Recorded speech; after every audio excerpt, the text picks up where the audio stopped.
Oh. Here we are. Hello. Hello. Oh, no, that's not good. I want to close that. All right, don't hit that button. Oh, what's going on, everyone? Hey. Hey, what's going on, everyone? Welcome back to another Idea Studio live stream. Saturday morning here in Bangkok. I'm running a little late today. I'll tell you guys all about that. It's yeah, that's a story. sort of. Anyway, I am Dana. I'm Chip. And as always, we're here to talk about life in Bangkok through the lens of design and what is going on in the city as we know it right now. And we got some big updates today. I mean, shit's kind of crazy. I saw Jib sent me some number. Oh, my Lord. My, that's not good. But real quick, of course, you got to say what's up to Joe, your mojo. Hello, Joe. Always here, always rocking with us. Thank you, sir. We got Deborah in the house. What's going on, Deborah? Eric S. What's up, Eric? How are you, my man? Great shirt. Amazing shirt. Dang pet prick. Dave, what's going on, man? How you doing, Dave? How's things up in CERN? Yeah, I'll ask you for your opinion, too, Dave. Like, what are you seeing up in CERN as far as cases? Because it's kind of wild here. Sawadee krap, Jampo. How are you, man? Recovered from the rain? Oh, man. Everyone. Oh, Emazakian. How you doing, man? I love that Emazakian has the Chong as his profile picture. Hoi Hin Chong. That's elephant come back. Yeah, he came back After the ranger helped to fix that wall. he came back and knocked it down. He come back and tried to get a salt from that kitchen. I don't know if it's like soy sauce, fish sauce, or it's like salt, but it's just come back same spot. Oh, Mr. Mitch, I missed you, man. What's going on, Mr. Mitch? How's it going? Kim, how's things? I love that Kim's got the scooter in his photo. Soy Mafia. Errors are just... what? Gomna is like face down. Do we face down? Face down. Is the video not showing up? Should be. We're seeing it on our end. Soy Mafia. What are you talking about? Errors or face down? Okay, let us know what you mean, Soy Mafia. But yeah, so we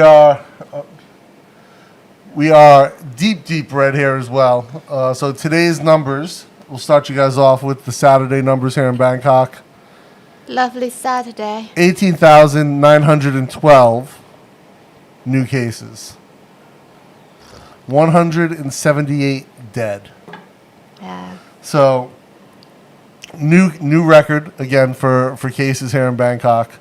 We've got quite a bit. Not just in Bangkok, it's like the whole country. The number for the whole country. Well, let's see, YouTube Live dash. I gotta go here to advanced audio. Real quick, I'm just gonna look at this. I want to set like an offset. And see if this helps. Where we're at. Okay, that might work a little bit for syncing. So yeah, guys, the new cases are crazy, and I've got reports from numerous people around the city of health department or the Ministry of Health coming in and clearing out whole houses and whole areas, whole soys. One of my buddies just south of Bangkok, they cleared out his whole block of townhouses because someone was sick. And so they've cleared it all out, and they went and they sprayed the entire front and back and everything. And they're like, yeah, 10 days you can come back. Crazy. So it might be close to the movie Outbreak. Maybe. Dustin Hoffman. Little Dustin Hoffman action. I still remember that, but That's I a cannot good find it movie. on Netflix. Yeah, it's not on. We'll have to check the U.S. version. Maybe it's there. Oh. We have the VPN. Okay. Yeah. But yeah, that was a good movie, Outbreak with Dustin Hoffman. But yeah, it does feel like we may be moving in that direction. That's not the best thing. And, again, we've been kind of not really going out. I've been doing my bike rides when I go to make deliveries, but I'm avoiding area. The reason I'm riding the bike and not walking is simply because it's just safer. Like, I'm not around people when I go out if I'm just walking. That's one of the things to keep in mind. Like, I don't get stuck in, like, groups of people on the bike and just ride around them. Whereas when you're walking, you got to, like, kind of like, walk through them. All right, yeah, 2 days, no rain. Nice. How is your house? Yeah, everything. You get your roof done? Oh, he's got his new content. I didn't see it. It must have just dropped. I'll check it out today after the live. I like your project videos. Soy Mafia says Chong loves salts and ketchup. Ketchup, really? Ketchup.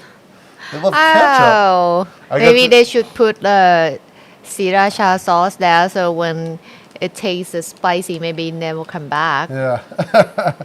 So I got these little hot oils with my ketchup packet. So let me tell you why I was a little running late this morning, despite going to bed early, waking up a little early. Last night, I was trying to order dinner, and right as I was about to hit order, a monsoon hit, just like crazy rain. And then I hit order, and I couldn't get an order to go through. So I was talking to my buddy Frank. I was like, nothing taking orders right now because they're all so busy. What happens is with Grab and with Robinhood, the restaurants will shut down their ability to take orders, or you just can't get a driver. And so, like, all the restaurants I wanted to order from shut down. Frank's like, try Pizza Mania. I was like, they don't deliver out here, right? The furthest that they deliver to is 97. Not 97, 77 on the base is, like, listed as their furthest thing. He's like, no. He's like, just order. They'll deliver. He's like, they deliver to me. They'll deliver to you. So I put an order in, and I got a pizza, and then a few things, and then I got some chicken wings for Jam because she's a very big fan of chicken wings, and I ended up coming with like a free small cheese pizza, and so Jam and Jib split that, and by split that I mean Jib ate a slice, and Jam finished off the rest. It's my girl, but the crazy part, like, so I got the New York style pizza. It happened to be more than I remembered it being. It was huge. It was very good. Don't get me wrong. Very big box. For a delivery pizza, like, to get their pizza's made for delivery, so it's still hot and good and fresh when it gets here. And they have their own delivery drivers, so they have these big thermal boxes, not the soft boxes that you get with like Grab. So it was like piping hot. It was crispy and it was good and it was charred on the bottom, just right. But I ate the whole thing, and then I ended up being so full I couldn't really sleep well. So this morning when I woke up, I was still really groggy, and I didn't come downstairs until like 10 minutes before the live stream to make coffee. I was like, ugh. I was a little out of it. But yeah, so don't eat a whole 18-inch pizza from them and expect to be able to go to bed. Maybe you should eat at lunchtime. Yeah. Hey, Patrick, what's going on, man? How you doing? How's things back in Texas? I hear the shit's popping off in some states. Like, it's getting Florida. crazy. Yeah, like people have to wear masks again, and Because of the Delta variant. yeah, So I think maybe for the people who get 2 shots of vaccine, they might infected but not serious sick. I think. real quick. So not better than Paula by any means. Patrick. Paula's still the king overall, but as far as just to get delivery, because I think they make their pizzas with they don't even have dining at their restaurant, so it's like delivery is their only medium. And so with that, I think it's that they're just making delivery and they're making their pizza for that, whereas Paula's really made for dine-in, right? So you get Paula delivered, it loses a little something from it's not as crispy as it when it fresh comes out of the oven. But with these guys, they just, even their boxes, you can tell they have the classic American delivery box, as opposed to the little cardboard boxes everyone else uses in Bangkok. And they don't just put wax paper on the bottom and ship it out. They actually put the corrugated cardboard piece underneath to keep it a little bit crispier and keep it from getting all soggy on the bottom. They know what they're doing. So if you're going to get delivery and you want like, and also like as far as like New York style, Paolo doesn't do New York style; they're Roman style. But if you want a New York slice, like nothing's gonna beat their New York pizza, in my opinion. I mean, it's just like they're the only ones who really do a true New York style slice What of pizza. restaurant is that? That's the Pizza Mania. Yeah. So, John, oh, you got the roof done. Nice. It was a battle, but done. Could sleep for 3 days. Yeah, I probably would sleep for 3 days if I had to.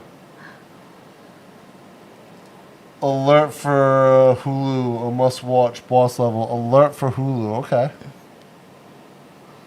What is Hulu? Hulu's a streaming service from the U.S. Oh, I think we have too many of this service. Like, Yeah. I think like we all have 24 hours. Like, how many hours you spend to watch TV? Yeah. Like watch, not TV, but like watch the content. Yeah, Jim you keep it on most of the day. I don't know. You do when you're working. I listen to news. Yeah. That's why I know. Jim listens to things. too much news. I just listen and catch something when it's important, or just like. While she's doing embroidery. So it's all just day. like update or what happened in what part of Bangkok or what part of Thailand. That's just like what I concern. Yeah. That's why I listen news all day. I'll tell you what, there is no traffic right now in Bangkok at all. Which Like, is good because It's it's good. locked down. yeah, and also I mean the air quality's been fantastic. I mean Well, the you last know, couple like, days. Police still catch like people who grouping and drinking Yeah, and like gambling. so they closed a bar down the other night in Pattaya, right? Yeah. And there was like 25 people, 60 something. 60 something. I saw 25. There are many places And then I saw in the same province. in Pattaya they got in into a many shootout with at a mansion. Oh no, the one that I told you is like a bar, like the restaurant. No, like but real I saw restaurant. this morning on the news there was a shootout at a mansion in Pattaya with a foreigner. It's like many places. So there are a lot of people fucking around, still getting into groups. I still see our neighbors on the next yak hanging out, and Yeah. like 10 of them drinking, no masks. And you know, like a couple days ago, I just saw the news. Like one auntie like to do card gambling, and then she go around many village, like go Look, around and Pop-up join- casino? It's not casino. It's like a very local. Like you have a set of card. Yeah. That's all. I don't know what a game called, but it just with a card and you Yeah. just put money. And then she infected, but that one sprayed to many She's her own village. super spreader. So she's super spreader. In her village is like 41 infected already. So they just like shut down that village. Like Yeah. no one come in and out. Kim says he hopes for a better vaccine rollout for Thailand and the rest of Asia. Yeah.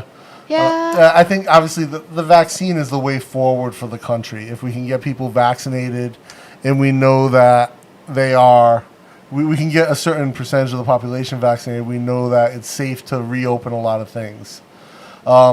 I've talked about my buddy Raw Dog Eddie on the show before, and he lives in Vietnam, and he's just like lost his mind completely. Eddie's not the brightest guy, I'll say that, but he's trying to like convince me that it's not a real pandemic, that it's fake, because Vietnam only has 300 recorded deaths.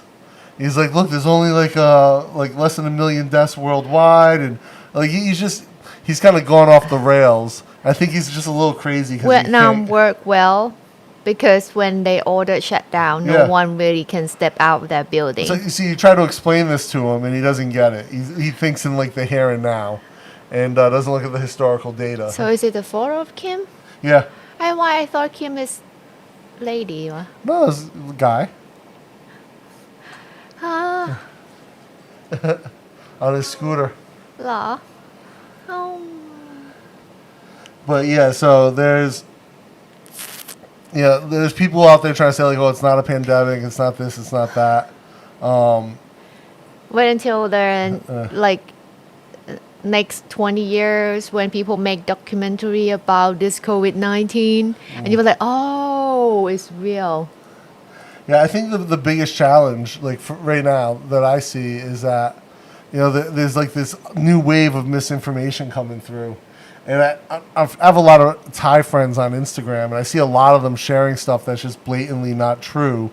And it's not that I think that they're trying to spread misinformation. I think they just don't understand. Like, the data doesn't support the things they're trying to say. Patrick, yeah, everything is good. I live way out in the country. Nice. So I see like 5 people a day and a bunch of farm animals. The whole situation in the U.S. is changing daily. Hard to keep up. But that's nice that you live out in the country. I was joking the other day. I was on Twitter and we were just chatting with a couple of technologists and architects. And one of them shared this classic video of augmented reality, kind of joking about Microsoft's new metaverse. Not Microsoft, Facebook's new metaverse. And I said, like, this both, I think it's so cool. It excites me and it scares me, though. So probably time to move into the jungle and live off-grid. Jib couldn't have that, though. She needs news. She can't be off-grid. Cannot. Oh, the animals are getting hungry, too, just like people in BK, Tokai, fighting with the snakes. Yeah, I saw the monkey video from, is it Sha'am? Where they ลพบุรี 2,000 monkeys fighting. So Lopburi is like a city monkey. Yeah. I don't know why they there a lot, and like they have like a kind of a shrine for they call ศาลพระการ Yeah. So it's like where monkey get together, and every year they have like a fruit table for monkeys, and like there's a story that monkey like took a train, like stay up to the roof and go to other city and fight with other group of monkey. So I don't know how true it is. I don't know, but it's like it just like pop sometime. I hope they pay for their ticket. No, it just jump to the roof. But it's like, yeah, it's like smart. Yeah, no, for sure. You see them, and then they get people going as well. Oh, see, yeah, that's right. If you had a party, you could have got the roof done in a day.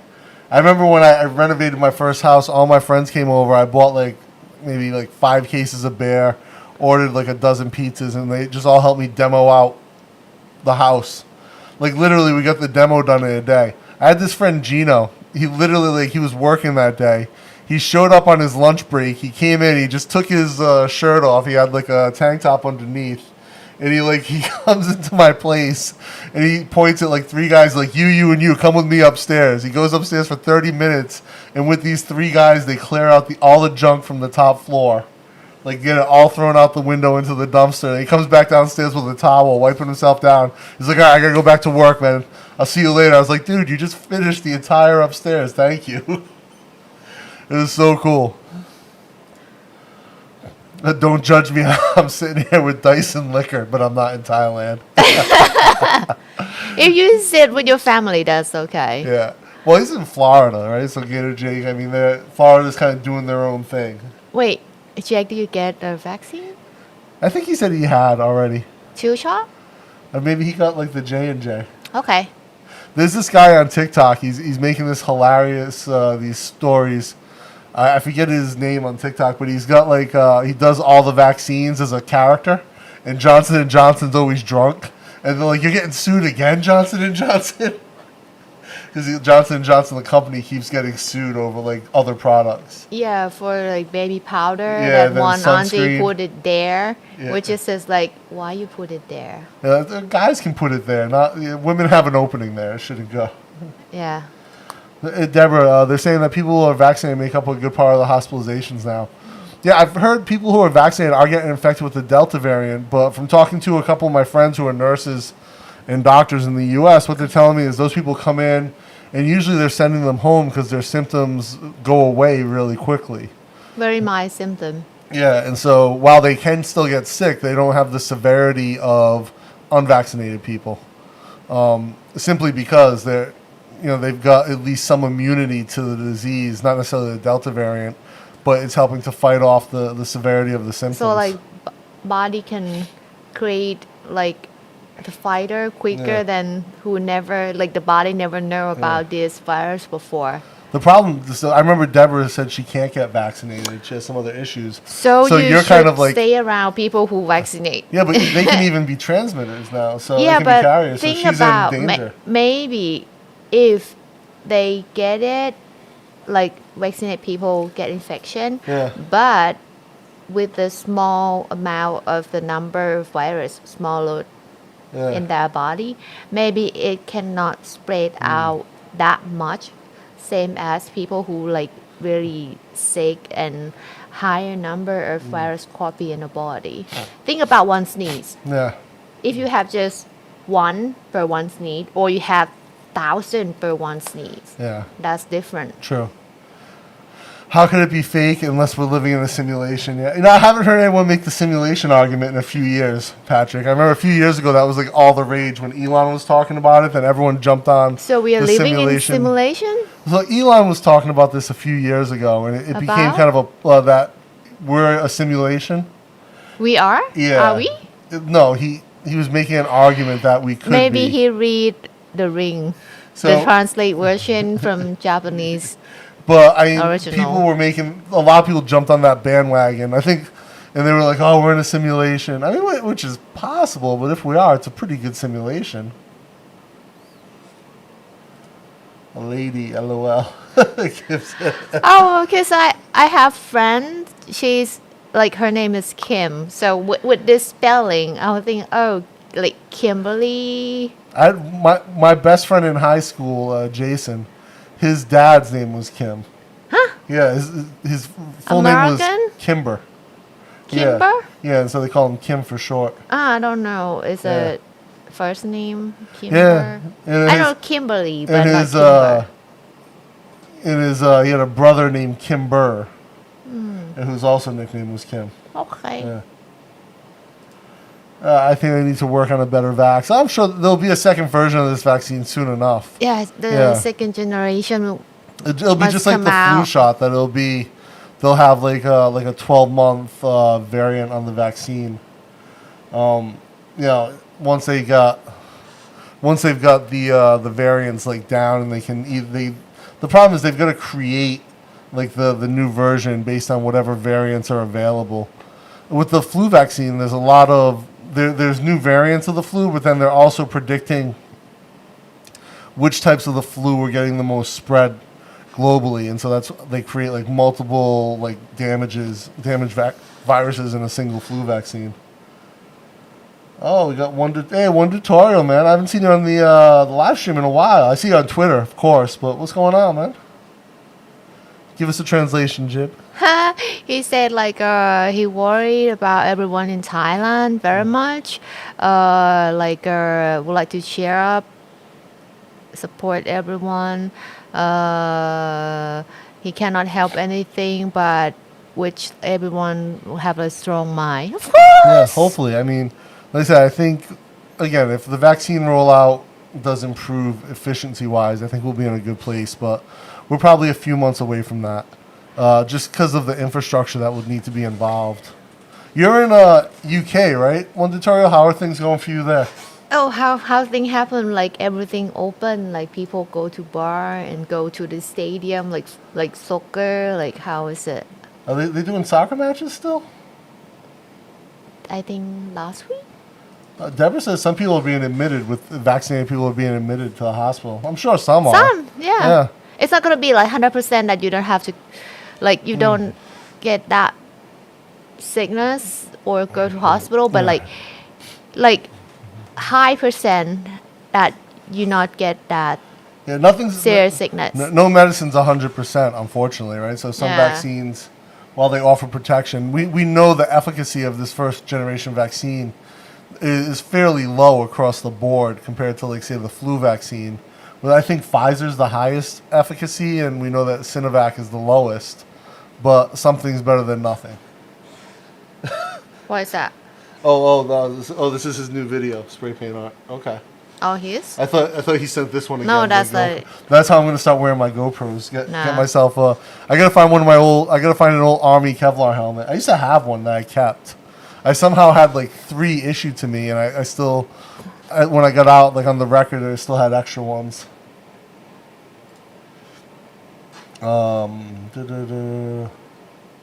What's this? Insane Moderna showing later effects of inflammation around heart muscle. Yeah, I think was that I a think South Pfizer African? also. Was that a South African study? No, Israeli study, Yeah. where they showed that young people in particular. Pfizer, they use Pfizer Yeah. in Israel. Yeah, so it was a Pfizer study that showed that young people who had the Pfizer vaccination were suffering inflammation of the heart. Those are both mRNA vaccines too. And so- like in Singapore, that's why there are people like waiting for Sinovac instead of Pfizer. Even they have to pay to get Sinovac. It's like, okay, they register at like a private clinic that has Sinovac, and like hundreds of them waiting to pay and get vaccine. So I think maybe it's something about genetic maybe that like really make it happen in some population. So I don't know when we get it here, like when, because like the 1.5 million doses from US arrived yesterday. So they will take like maybe a week before it's go to the site and ready to give a shot. So we might see what happened to Thai population when we get Pfizer. Yeah, I think that But the first group will be medical staff. If they get sick, that would be bad. Yeah, and obviously they should be. I mean, that's, especially, we're pretty large population-wise, 70 million. So, we do have to make sure that our medical staff is available. But what if they get sick, like at the heart because of that? Yeah, because that's one thing we don't know. But I know that from the Israeli study, they said it was younger people saw that information. Okay, so all medical. Some are young, but... Young, but not like teenager young. Like they like older than 25. Patrick's comment's interesting. It seems like the vaccine is not lowering viral load or transmission, just stopping severe cases. So I don't think a vaccine ever stops transmission. I could be wrong, but I believe like when you're vaccinated, you can still be a carrier for a certain virus, no matter what the virus is. But it is supposed to, your body's supposed to learn to defend against the virus.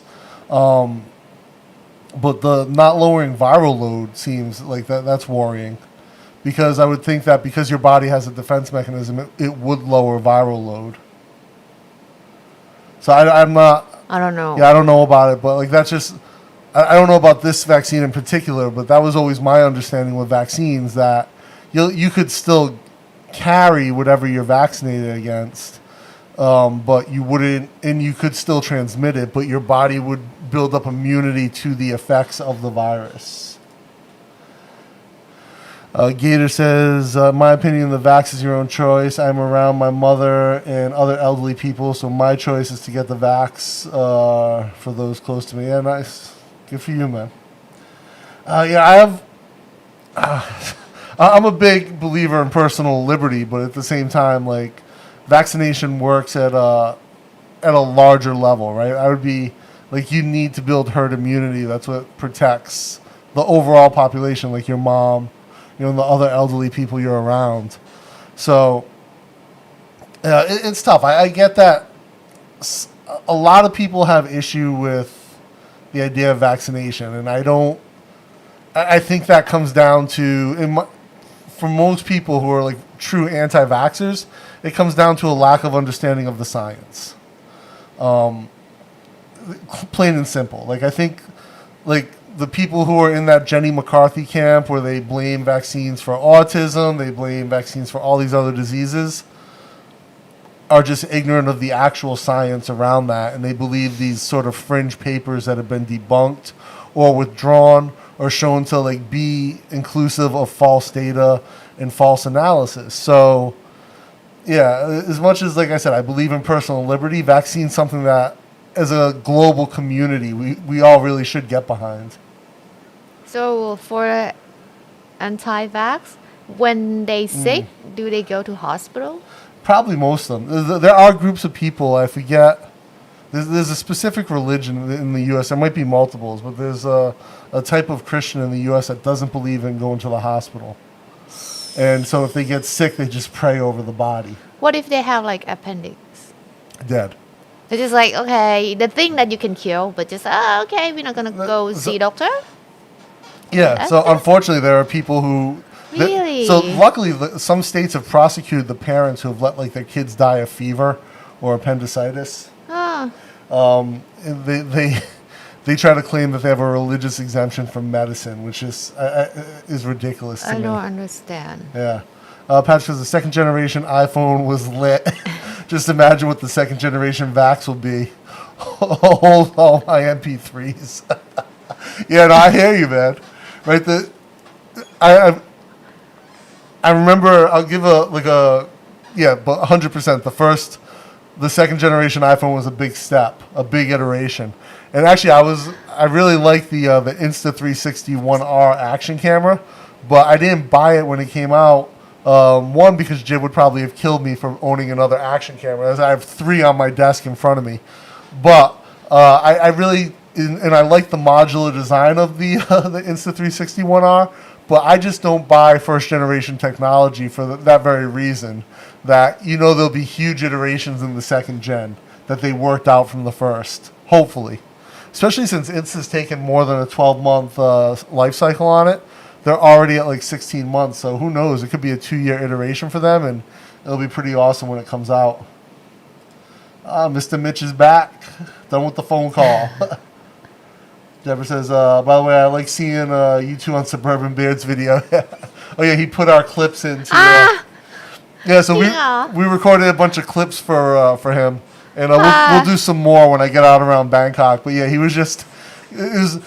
So Josh and I, Suburban Beard, we were really like workshopping his new style, that sort of rapid fire iteration style for a while.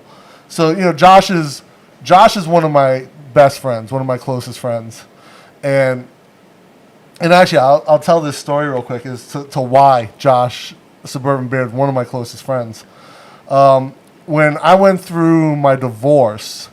There was a lot of people who I thought were like good friends of mine who just like weren't there for me at all, like to talk to me or just like blew it off or whatever. Like there was a lot of that, and Josh was like one of the people who was like, dude, whatever you need, man, I am there for you. And we were close before, but like Josh was just like as a friend, like really stepped up and was like the guy who was like I could talk to, who would like do anything for me. And like we've been, even though we knew each other before that, we were okay friends. We talked a fair amount, but like him like stepping up for me and just being such a good friend, being someone who I could talk to, who would listen to me, share his experience and his insight with it all. I mean, that helped me so much. That just brought us closer. But yeah, so we shot those little interludes, and we were workshopping for weeks his like new style, because he wanted to change some things in the video, and so me and him were going back and forth, and I think he nailed it with that rapid fire deal style. Like, hey, this was $29.99, now $22, da da da,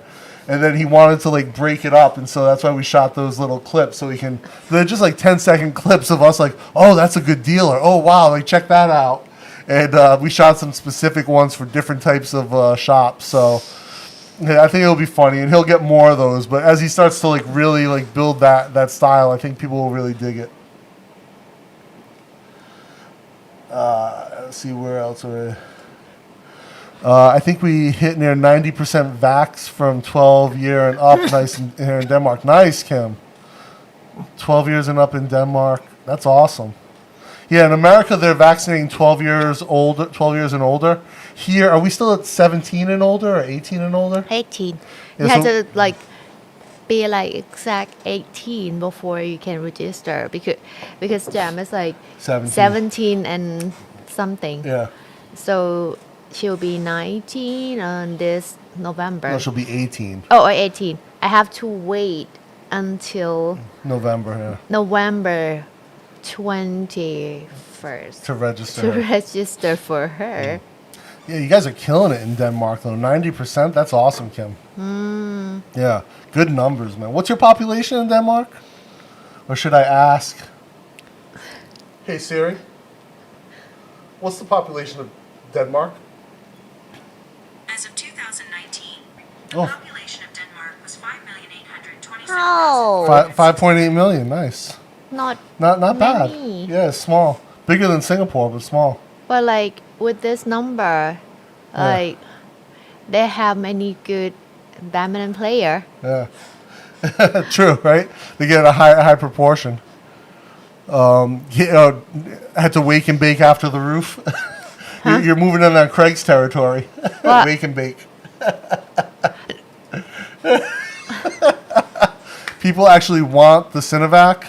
It's the Kmart of COVID vaccine. So yeah, has the lowest efficacy, Jake, but it's the safest vaccine to get because it's the oldest technology. It's the damaged viral load or deactivated viral load. So it's the one that we have the most data on, and so it's the safest to get from a technology perspective. Whereas mRNA, the COVID vaccine is the first ever vaccine to use mRNA. And so we don't have any data on mRNA vaccinations. And with damaged or deactivated viral load and viral vector, we have decades of information. Viral vector's been used for, I believe, just over a decade now. And obviously, deactivated loads have been used since the first vaccinations. The CrossFit Games are in Madison right now. People from all over the world here. Tornadoes the other night. Tornadoes in Madison? Wisconsin? So all the campers have to go sleep in the Coliseum. Does Madison usually get tornadoes?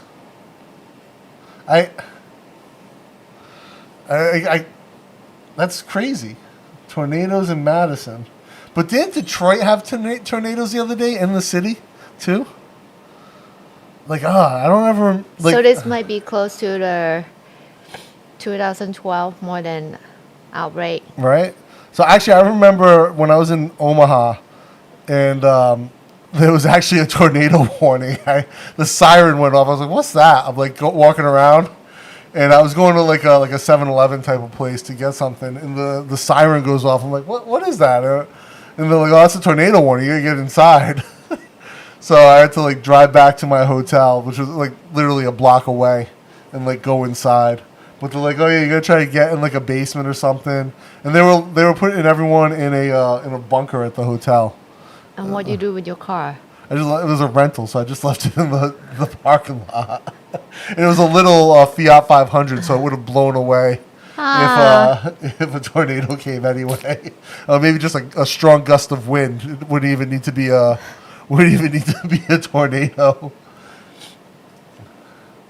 Hey, Raul Duke.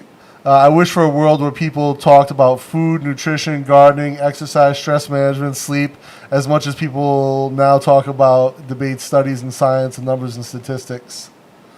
It'd be nice. Actually, I need to improve my sleep, Raul. Jim's been on me about sleep for a minute.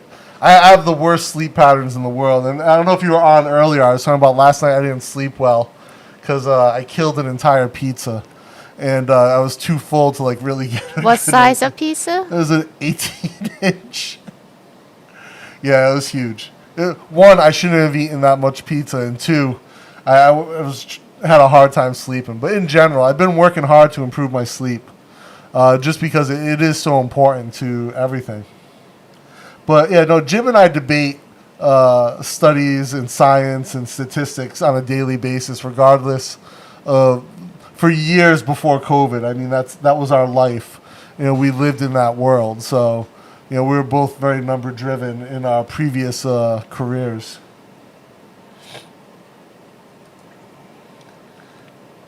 Oh yeah, Josh fan. Everyone's a Josh fan. Sorry for the misunderstanding. I still cannot get out as a member of my family is immunocompromised. Even though we are fully vaccinated. Yeah, unfortunately, if someone's immunocompromised, it's a big risk. Big risk.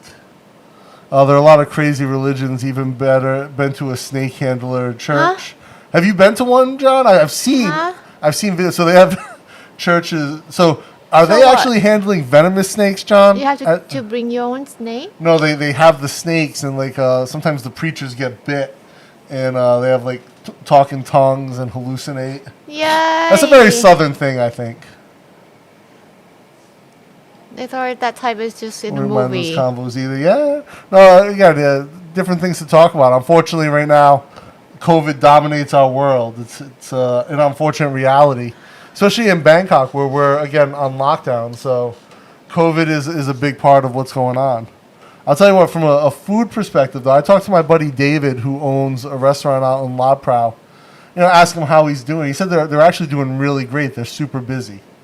Because people just order. Yeah, because there is no there's no dine-in option right now. Like, you can't go out to eat, and so everyone is on an even playing field. And the other thing is, like, David and his wife, who are like the majority owners in this business, in their restaurant, are just so smart. David and Omar are so smart and business savvy with it. And like they've really adjusted their menu and their online marketing with like Line and like communicating directly with their customer base has been fantastic. So their orders have been phenomenal. Whereas I think a lot of people just didn't adjust well to the environment of delivery only. Like David and Om adjusted their menu so they've got items that deliver well, that travel well, that they know they can make quickly. And they have a big menu. Whereas I think the places that take like 30 minutes to make a dish and they don't understand like the online marketing side of it, they're really struggling. So yeah, it's been interesting.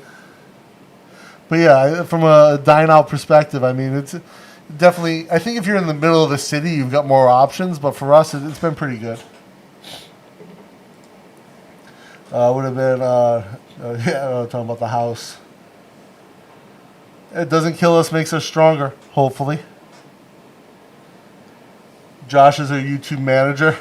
All around great person, yeah. Yeah, the rapid fire style is good. All the literature needs you. Hey, have fun reading one tutorial. Thumbs up. Give us the thumbs up, folks. Damn you and your Siri questions. Hey, Frank. Oh, Frank, I see you're still awake, so I'm guessing the all is not right in the universe. I hadn't seen you in the chat yet, so I was hoping you were asleep. I wasn't trying to ambush your Siri. Jake says, so the population is 45% of Bangkok? Population, for Denmark, yeah. Oh. Yeah, about 45% of Bangkok. Just so, actually, the unofficial population numbers of Bangkok, I've seen as high as 12 million. Not 12 million, 16 million. Right, so 12 million or like 11 something is like the official. I think the unofficial is like as high as 16. More than that. Because if you just like rent apartment here, you're not registered here, so Yeah. there is no record about you. Yeah, because of the way they do census, it's a bit strange. He lives in California, SoCal, Eric. So he's got the drive-through weed shops right there in Southern California. Apparently Colorado has it now too. You can drive through bud. You don't trust CCP? Yeah. With good reason, but to me, science is science, I mean, could they be trying to launch a biological weapon worldwide? Yeah, but I think it'd be tough to get that past screening. What is CCP? Communist Chinese Party. Ah, okay. Yeah. In Denmark, we use Pfizer and Moderna. Yeah.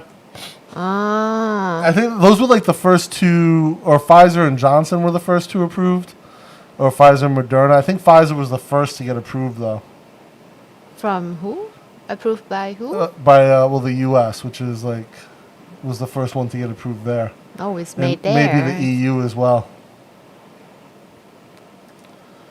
Have you flipped big tires for fitness across?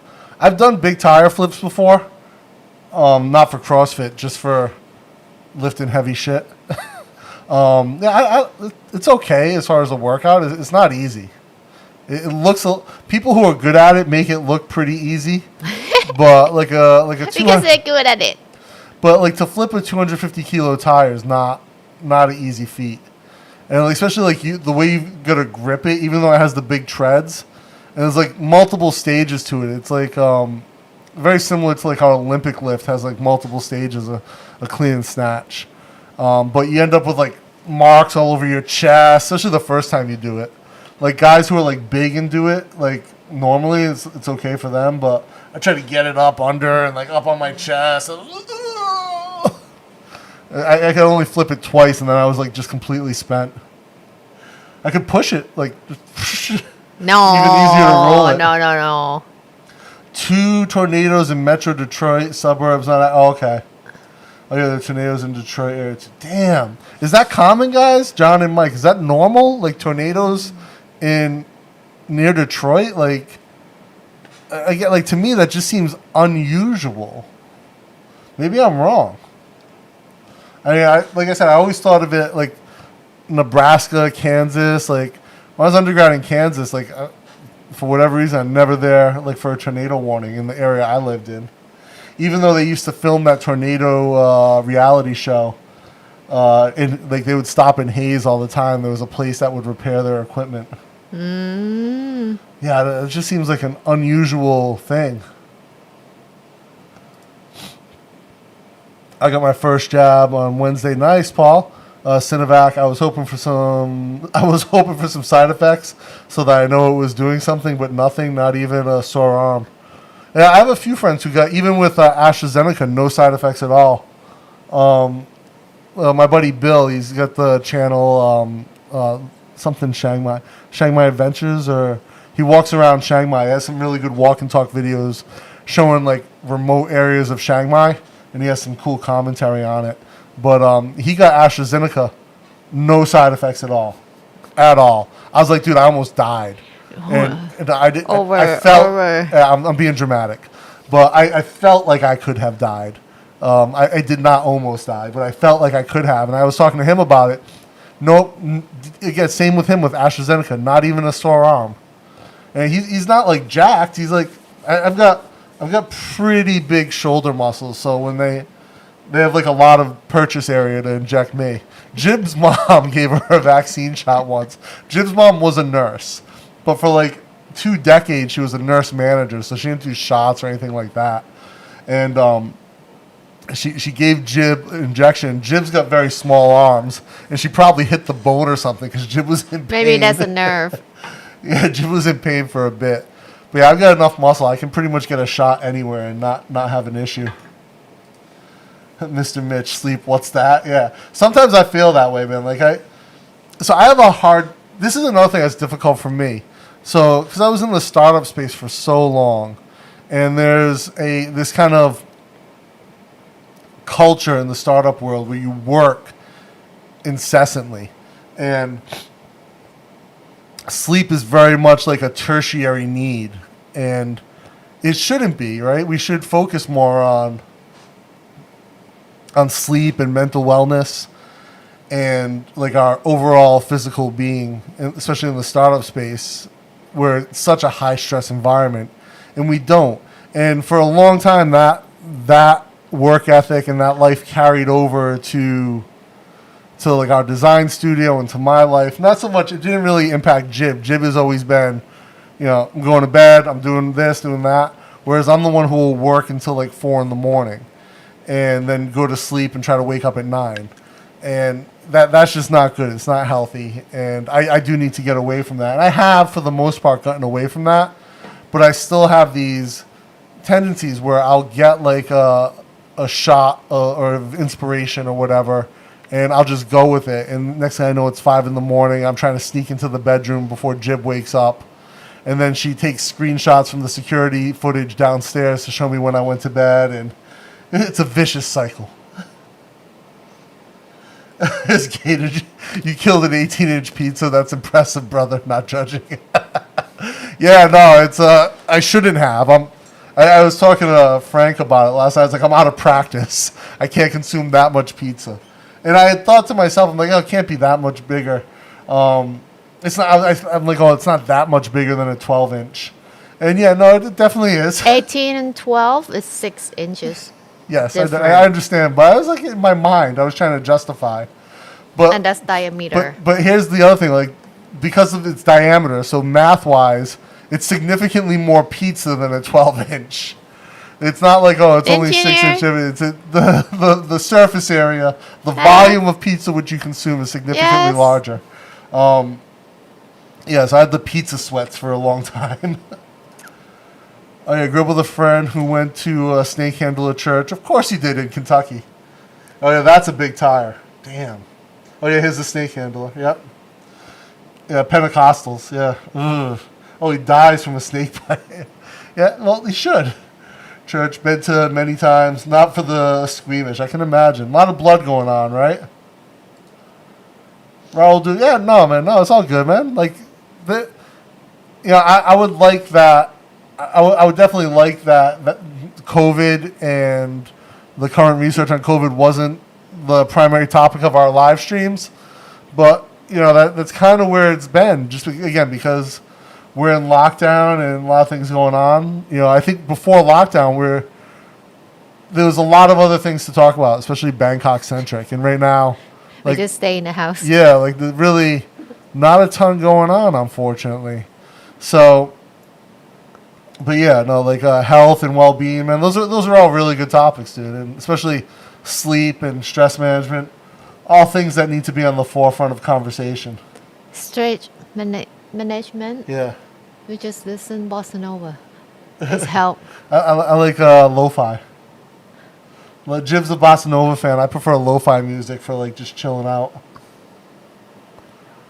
Oh yeah, she saw the dead Pentecostal in the tire. Where's let's keep going. Senor Frank. You are a fortunate son, Kim. A fortunate son. CCR is a Creedence Clearwater Revival. It's a American rock band from the 60s. Too old, I don't know. No, you've heard their songs. So anytime you ever see a movie about the Vietnam War, their song Okay. "Fortunate Son" will, or "Proud Mary." Proud Mary, keep on turning. No, Huh. yeah, Creedence Clearwater. Too old.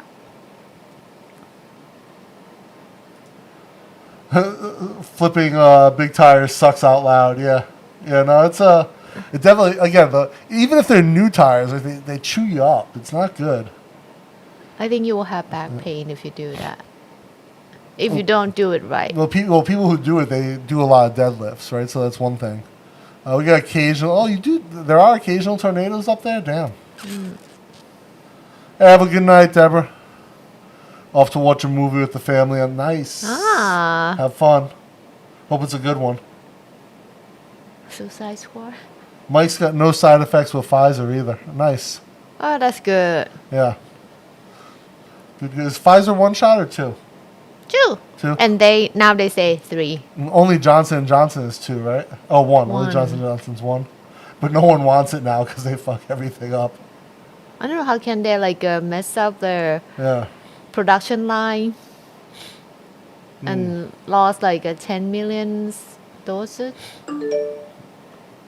Oh, Joe, thank you for the coffee, my friend. Oh, thank you. I'm still in bed though. Yeah, it's her weekend, so she's Yeah, still sleeping. weekend. She's so happy. Friday evening. It's like, tomorrow is Saturday. Yeah. I used to be a drug rep for Ambien. You need to Google sleep hygiene techniques and avoid food, light, noise, and stress before bed. Oh, that's not good, Eric, because everything that I encounter before bed is food, light, noise, and stress. Yeah, he has all. But yeah, no, for sure. I mean, I definitely, again, I know that my sleep behavior is poor, and it's one thing I'm really working on.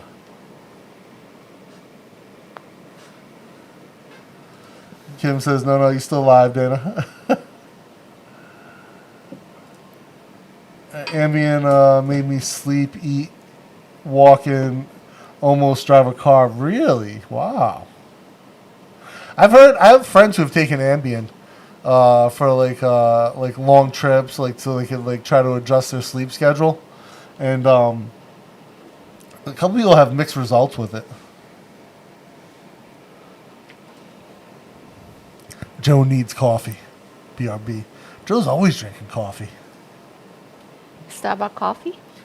No, he makes his own. He makes it by the pot, the classic pot style. I showed you the diner style pot. Even as a serious herper, it freaked me out watching people free handle venomous snakes, especially timber rattlesnakes. Ooh, which are known to be quite bitey. Yeah, it's funny. One of my friends who's the one who like taught me about herping, Rob. He always refers to snakes as being bitey. Certain types of snake as being bitey, and yeah, not a good thing. When he says they're bitey, they're really bitey. Like they'll bite at anything, and they'll go for it. But yeah, I don't get the whole snake church thing where they get out there and they want to actually like jump in there with the snakes and free handle them.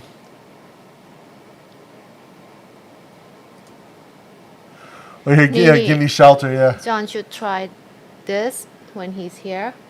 This Oh, one the very radiated. bitey. Yeah, this is the one that so John, yeah, this is the radiated rat snake. We were looking for these when we're out herping.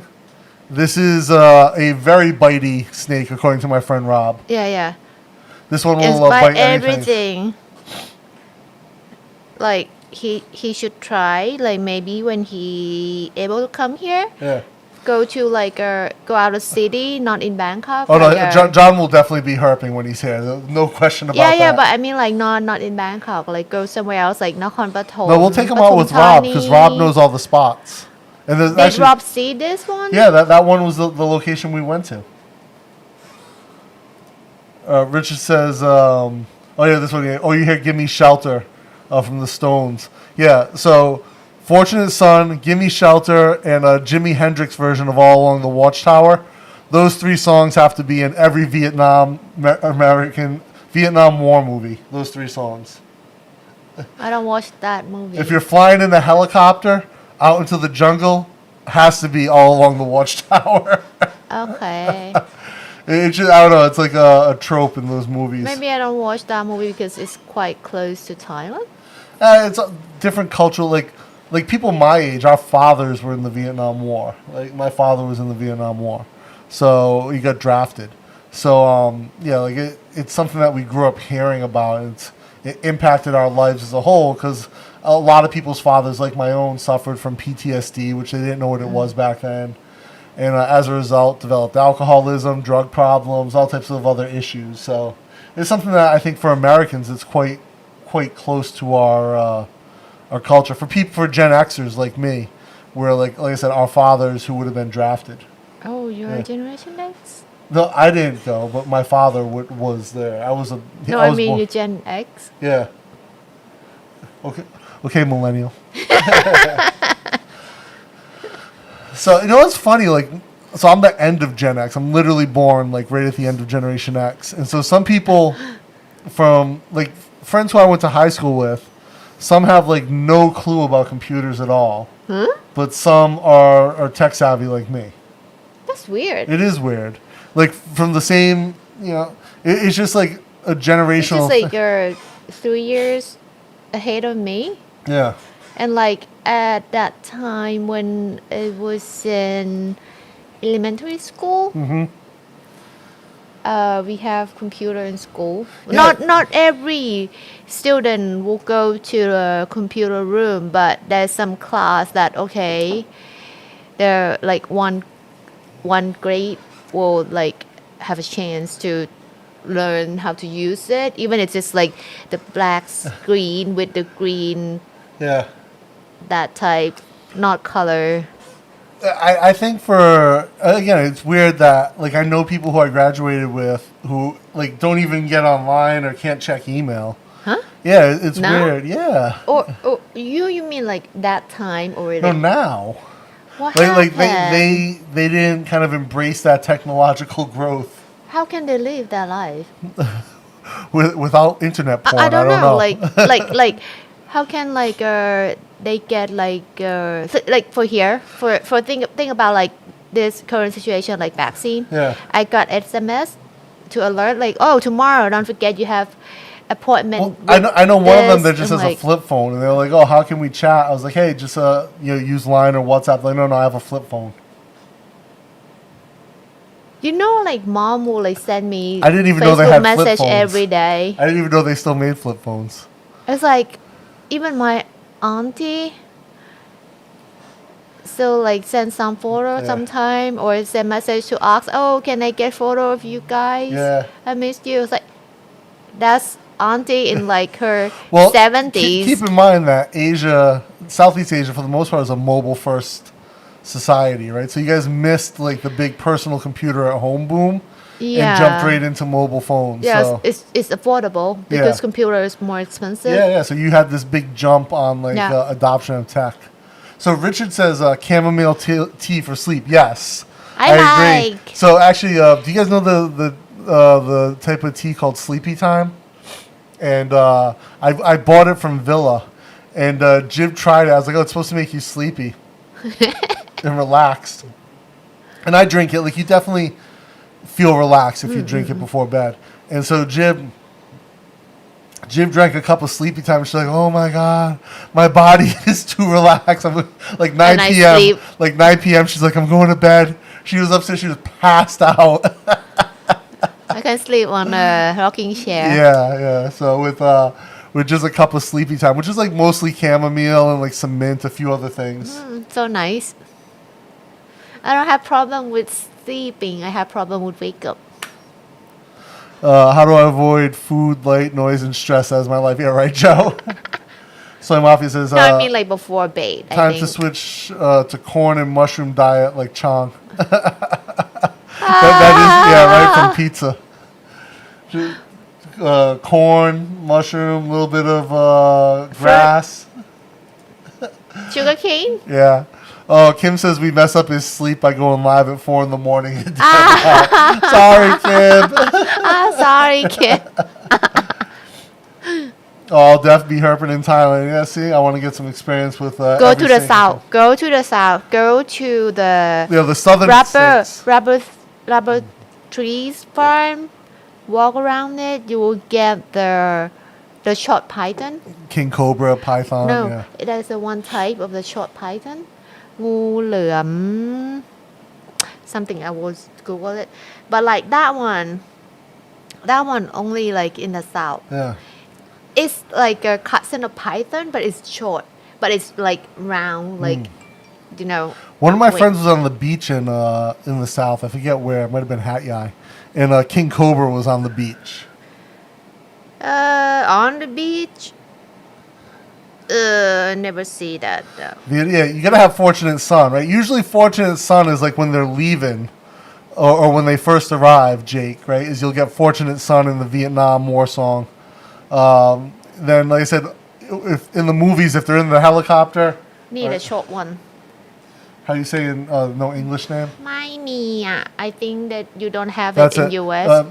Can you send that photo to John on Facebook? So yeah, I think usually you see Fortunate Son, the Give Me Shelter, but Fortunate Son's either when they're arriving or they're leaving, I think, in the movies, and then all along the Watchtower is almost always a helicopter scene. One of my favorite songs is that Hendrix rendition of All Along a Watchtower. Fortunate Son too, great song. Great song. Gen Xer, yeah. You know, it's funny, like, I never really thought of the generation thing, and it's funny because here in Thailand, so I used to work with a L&D company. They would consider themselves an ed tech company, but they're not very technical. They're pretty poor at the tech side of things, but the guy who runs it, so the woman who runs it's Thai, and with her American husband, who's an idiot, boomer. He's a boomer. But like he's just really out of touch, and like if he wasn't married to the woman who owned the company, he wouldn't have a job. But he was trying to teach a bunch of Thais about like boomers. He would refer to them. He's like, "Oh, you're a boomer. You're Gen X. You're Gen Y." And I was trying to explain to him. Like why you have to look at people at a like split generation? Well, the other thing is anything. It doesn't really apply to Thai people. Right, because these things are based on like the idea of like Gen X, Gen Z, baby boomer, maybe millennials are kind of the same because of the internet, right? Millennials and later. But to try to explain like to a Thai person, oh, you're a boomer because you're post World War II, or like, you know, this is, and like, no, it doesn't really make sense because they're based on American cultural events for the most part. Like you wouldn't consider yourself Gen Y. Like there's nothing to do you with have what? the year you were born. There's nothing you have in common with Americans who were born the same year. Same Yeah. with me and Thais. Is a Thai who was born in 1978 doesn't have the same, you know, cultural baggage that an American born in that time would have. It's kind of interesting. I always thought it was weird that he would insist that no, it's the same. But like, okay, we may not have like a same situation in the year that you split the generation. Yeah. But what I can tell is like we won't look at like the generation of like father, my parents' generation, and my generation, and now my daughter generation. We kind of have like a thing that different. Yeah. So like it's like my parents, they will like work one place, try to work one place until they retire. That's the most. Like they're not gonna like keep changing a job. They will like royalty to their organization, to the Loyalty, not royalty. to that until they retire. It's like Yeah. the most. But for me, for my generation, or like few years older, few years younger, we kind of like, okay, we can change the job to get better pay. And Not wrong with that. And that's a similar thing to like the way Gen X and boomers were, but at the same time, if you look to, because Thais view family in such a different way than Americans as well, and your family dynamic is different. Why different? Different because like we basically, you guys all live together a lot of times, like, and like you'll live with your family until you're married, essentially. Job Like- still in my Yeah, mom's. he moved 1 meter away. Yeah. But I it's overall, there's a big difference in the way you look at that.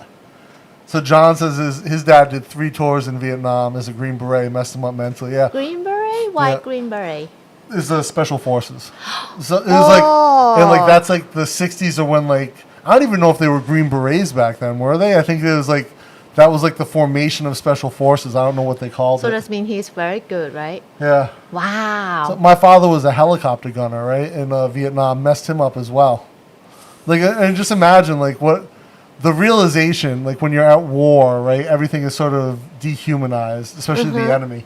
Yeah. And then when you come home and to realize you've killed hundreds of people, right, that weighs on you. My father was messed up, he was an alcoholic, and, like, he had a lot of depression and other things that, you know, and was very non-communicative. I didn't even know what he did in the Army until I enlisted. And he told me stories about being a gunner and like cutting down entire villages from a helicopter, just shooting them, or like finding people like walking in a group and just going by and strafing with the machine gun, right? And you know, that whole aspect of it, kind of wild. It's sad. That's why I don't Yeah. watch Vietnam War movie. I don't like any war movie. Yeah, it's hard. I mean, so like some of the movies are made. It's funny because there are movies that glorify war, and there are movies that show. But the really good war movies show the toll of war from both sides. Like when I watch The Pianist, like I cry, like bad. Yeah. Like Schindler's List, like. So I stopped watch that type of movie. Yeah. I mean, again, Schindler's List is a movie that shows the toll from both sides. You know. I cannot. Kim was Watch born in that. '64. 64. 64. That's a good year to be born. Not bad. Joe. Joe is Generation Triple X. That's a movie. Triple X. Yeah. My side. Oh, so yeah, John says he wouldn't even talk to me about it till after I've been in Desert Storm. Something about being bound by having been in combat, having been Airborne Rangers. Yeah. Yeah, the same thing with my dad. Never talked to me about it until I joined the Army. And we had a conversation about like what he went through and what he experienced. So yeah, it was and like that was probably the most intimate conversation I ever had with my father, was when I enlisted in the Army, and I told him, and then he told me about what he had done in the Army, because up until that point I knew he had been in Vietnam, but it was something that was just never talked about at home. And we had that one conversation, and we never talked about it again. We obviously talked after I got back, but it wasn't anything that was ever talked about again. It was that one-time thing, and that was, without being said, it was made very clear that is what he wanted to discuss, that he didn't want to talk about it ever again after that. But he wanted me to know what was potentially in store for me, the things that you would have to do. Joe, born in 1961 is Generation Triple X, Joe? They are still younger than my mom. Yeah. Hate the player, hate the game. What's going on, man? The Viet Cong pushed my father's shit in during the 68 Tet Offensive and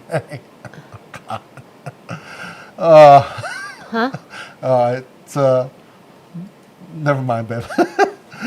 68 here, parents married, dad shipped out a month later with mom, preggers, man baby. Yeah. I was born 10 years after you, John. I think Dana and I should collect as many snakes as possible and bring them back to Auntie Jib. Jib will be like, if you see this snake, don't go near it. You see this snake, don't go near it. No. Don't go near any snake now. Master Yumo Tai. Yumo Tai. What is Yumo? There are Thai boomers. Oh yeah, no, I think there are Thais that embody the boomer, what we think of as a boomer, but like I just think the generational descriptions don't really fit the same way when you think about the cultural impact of the way we describe those things. It's really a Western perspective, whereas Thais tend to be like a multi-generational view of their families. Gator Jake, I'm amongst the earliest Gen Xers. Yeah.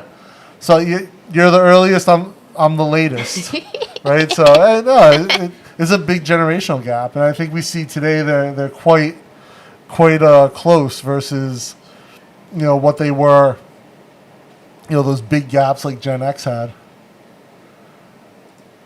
Hey, Craig, what's going on?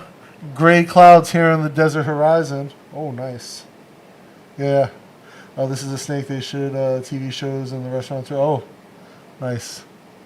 Flash flood warning. Oh, that's not good. The deserts flash flood quite a bit. Why? Huh? Because they get a ton of rain and it doesn't absorb. The sand gets wet and doesn't absorb anymore. Okay. And the water builds up quick. But hey, Craig, no one lives there, right? In the desert. Well, he lives in the desert. What? Yeah. And how can you get water? Oh, they pipe it in from reservoirs or whatever. Craig, we were talking about wake and bake earlier. You showed up a little too late. Everyone needs the green to overcome their body damage. Oh, I'm a boomer. Are you, Kim? You're a boomer? 64? I don't think. Maybe. You're like what? So like I'm on the cusp of Gen X, Gen Y. Maybe you're on the cusp of like Boomer, Gen X. I don't know. Either way, you're cool, Kim. You got a scooter in your profile photo, so no worries there at all. I have no idea what I am. You're just Joe. You're Joe. That's all you need to be. There are definitely generational differences in Thailand. Well, maybe that just applies in Bangkok. I don't know. Thailand is weird in this regard. Yeah. No, there's definitely differences in the generation. I just don't think it has the same cultural boundaries that we define as boomers, Gen X, Gen Y. So I think for here, from when we have a family talk, they would refer to your grandma generation, they will look at a family member age. They don't talk like Gen X, Gen Y, Boomer, Millennial, nothing related to that. It's just when your grandma was young, she will do this, and why don't you like that or something, that type. Yeah. Or they compare about how people dress Hmm. when they were teenager, that type. Like that's Yeah. what they refer to. They're not like really like think about their generation name. Yeah, I thought that was the beginning, that Vietnam era, John. I thought I'd remembered that. Like, it was sort of informally formalized. Yeah, I didn't even go to Vietnam. And still, yeah, me too. I didn't. I was obviously not even born then, but the impact on my father still messed me up. When I got home, my dad took me camping for a couple of days, and we both let out a lot about war. Yeah. So Yeah, like I think that conversation was, one, cathartic for him, but two, and probably for your dad as well, John. Like that conversation about what they saw, I saw a big relief in my dad's eyes when we had that talk, and then for me, it wasn't as much cathartic as it was eye-opening that I saw.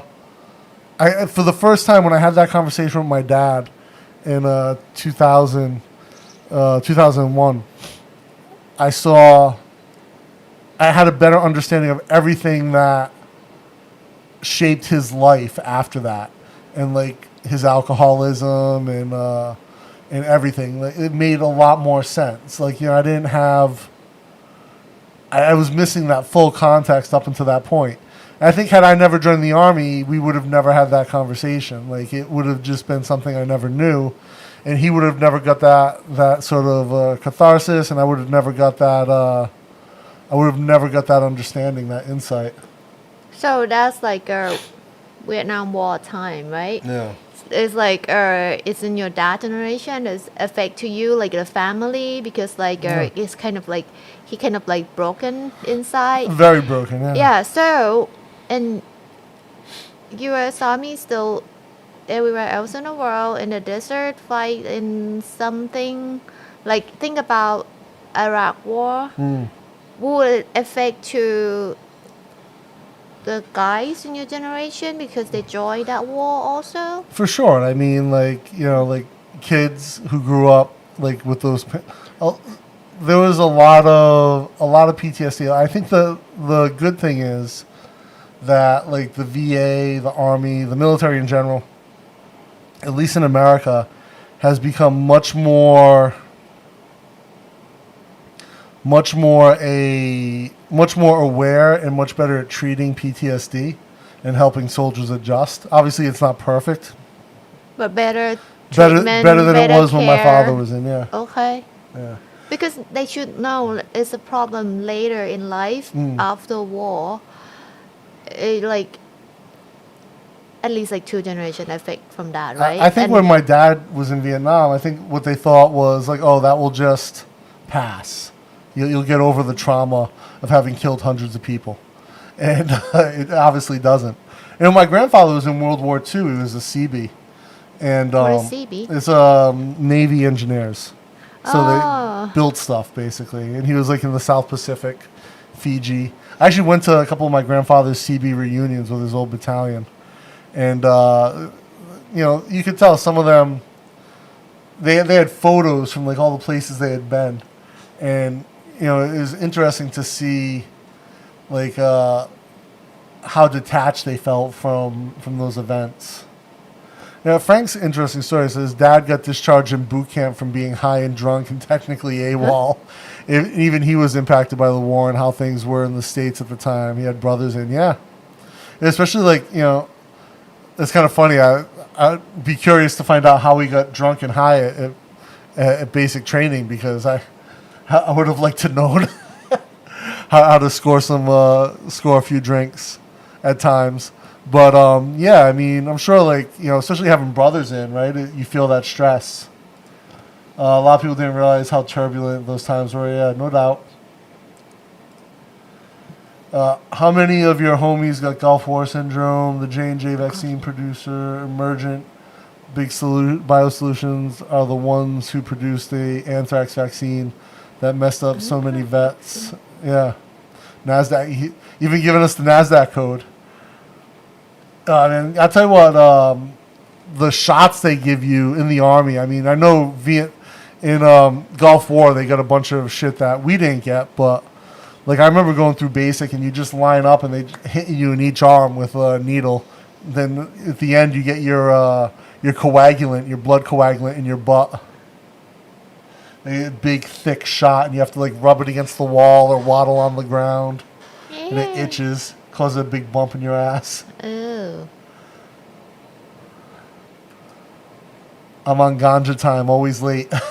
committed to the lifestyle. I love it. 100% commitment. Hi. What does 1951 make me? Awesome. That's what it makes you. No issues, Mike. Older than crap.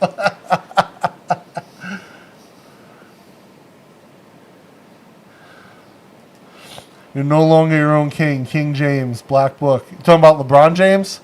King James? Great basketball player. Joe Triple X.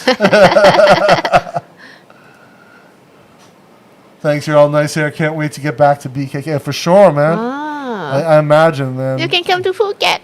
Yeah, maybe. Not, he's living in Denmark where they have 90% vaccination. Well, then stay there. Yeah, stay there. For a year. Yeah. Wait to see what happened here. Yeah, if you want to come to Bangkok, Phuket is no substitute. I tell you that. Like Phuket's nice. It can be nice in certain areas. I'm sure it's very clean right now. But it's no Bangkok, man. Like I have friends who live there and they come to Bangkok like frequently just because there's stuff to do. Whereas if you're a fighter, Phuket's a great place to live. Cause what's that soy with all the gyms, babe? In Phuket. Oh, I don't know. I never been there. There's a soy with like all the gyms, like Phuket Top Team, Tiger, AKA. If Rich was on the stream, he would know. But he's out. He's probably sleeping in Fairbanks. But all of the gyms are in one soy, and then that soy also has all of these restaurants and like all these other things that support the gyms. And so like if you're a fighter, that's a great place to live because your gym is there, all the restaurants and massage parlors, the restaurants that serve like grilled, get massage after grilled training. chicken with no food, get massage, like chicken with no oil. Massage. I miss more foot massage. Yeah, the crazy ass foot massage lady. Oh. I miss. But it's like that's a great place. There's no distractions. Like all you're gonna do is train and go to the beach and relax on your day off, and and, like for your leisure activities, you'll swim, you'll run, stuff like that. But for life, I mean, I just can't imagine living on an island and like. If you're rich, you can live it there. Yeah, but nothing exciting to do. Just like chill out every day on the beach, I guess. I don't know how long I can stay there, but maybe many months. I think a week. Give me budget. I will show you. Yeah, and we'll see. You'll be okay. Budget, but no yarn. I can do embroidery. No thread. And you can't do it on the beach. Too humid. Yeah, I'm not gonna do it on the beach. What? Yeah, a lot of problems that weren't recognized coming out of Gulf War. Yeah, a lot of people don't realize that one day you are in the heat of battle, the next back home, being expected to re-enter society like nothing happened. Yeah, yeah. There's very little transition period, right? There's your debrief, and like your next thing you know, and you're also like a lot of guys. They have families, they have wives, kids. For whatever reason, people will decide to get married and have a baby right before they deploy. And whether they think that gives them a reason to come back or will keep their significant other loyal, which often is not the case. And, shit happens. To spread genetic Yeah, DNA maybe, but- before, what if they don't come back? Yeah. At least half of them in that baby. I had a lot of friends, right? They thought they got married right before they deployed because you do get more money and everything as a married soldier. But they got married and then literally 2 months into deployment, their spouse is cheating on them, and they and then for whatever reason, people wives would send letters or make phone calls and be like, "Oh, we have to get divorced. I got pregnant by this other guy." Why? Yeah. And why they get married the first time if they're gonna cheat? I don't understand. Weird situations. Ay. What source do you like when I want to read or hear about Thailand news? It's a good question. Normally, so I've made it very clear I'm not a fan of the Tiger at all. I don't like their coverage. I also don't like Bangkok Post, but I will read what Bangkok Post publishes. That's pretty much it. And then I'll listen, if I want to get COVID updates specifically, Eric, I'll wait for the English language briefing from what's the name of the? CCSA. CCSA. I'll wait for the English language briefing from the CCSA. I think that the English-speaking guy from their PR department is really good. But for like Bangkok news in general, I'll check a few sites. Usually the Tiger news pops up on aggregators quite a bit. They've become quite good about getting their stuff on aggregator. NBT World is what Jib likes. NNT, National News Bureau of Thailand. That's the state media. I'll get BBC quite a bit. I'll look at the BBC Thailand's news. I know Jib is not a fan of the BBC. I like their coverage. And this is, if you want the state media, this is it. But BBC Thailand is a good one. Bangkok Post will usually have current events posted pretty quickly, but I have some serious questions about their reporting sometimes. So usually I'm just looking at them for like daily events around Bangkok. And then I try to, if I see Thai news pop up on Facebook, I always try to block those sites because most of the time it's bullshit or it's like English news for Thailand's a little weird. Like I know my buddy Todd is big into Thai Visa. He's always sending me Thai Visa stuff. I hate Thai Visa. I think it's horrible. You gotta pick and choose like a good balance, and I think BBC hits that for me. BBC Thailand.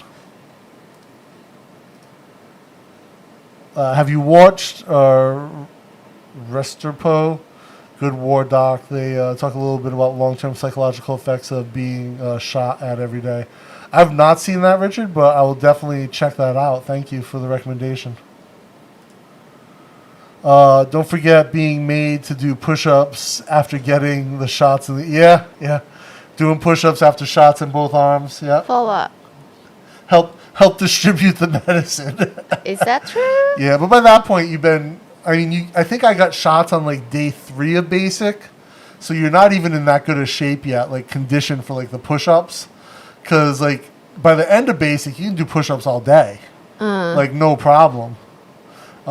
When you get to basic, you struggle to do that 25, or at least I did. Like I'd get my first 25 done, and then like 2 minutes later, you're doing another 25, and you're like, oh.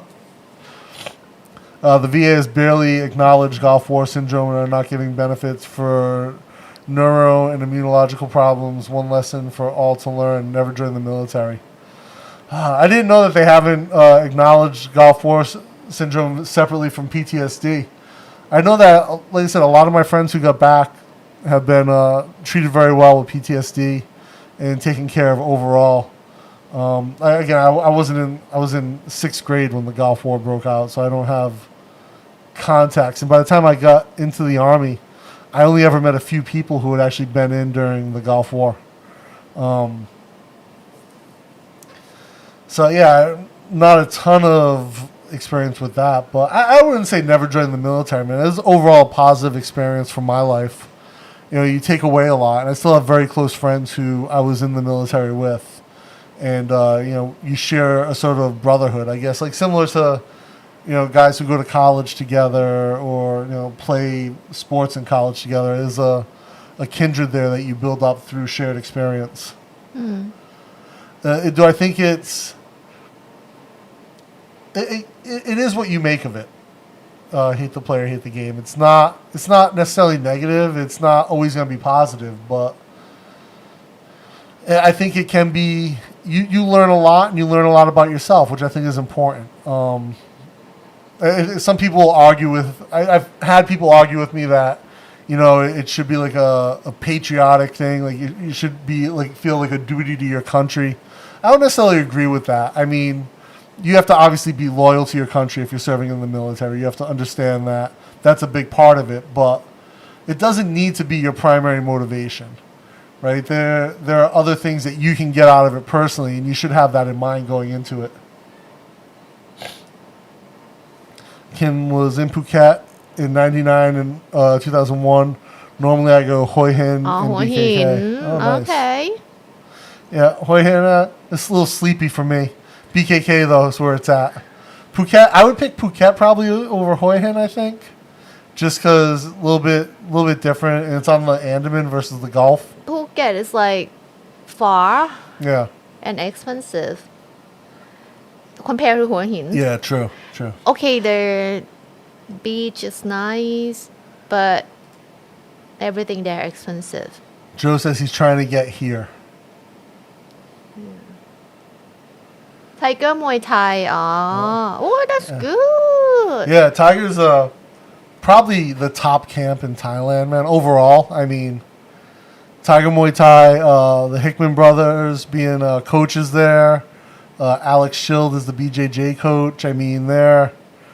And a lot of top fighters from around the world. George Hickman's an absolute genius with MMA coaching. I mean, I think what he's done, like with certain fighters, like in his program, turning their careers around or like making just great fighters.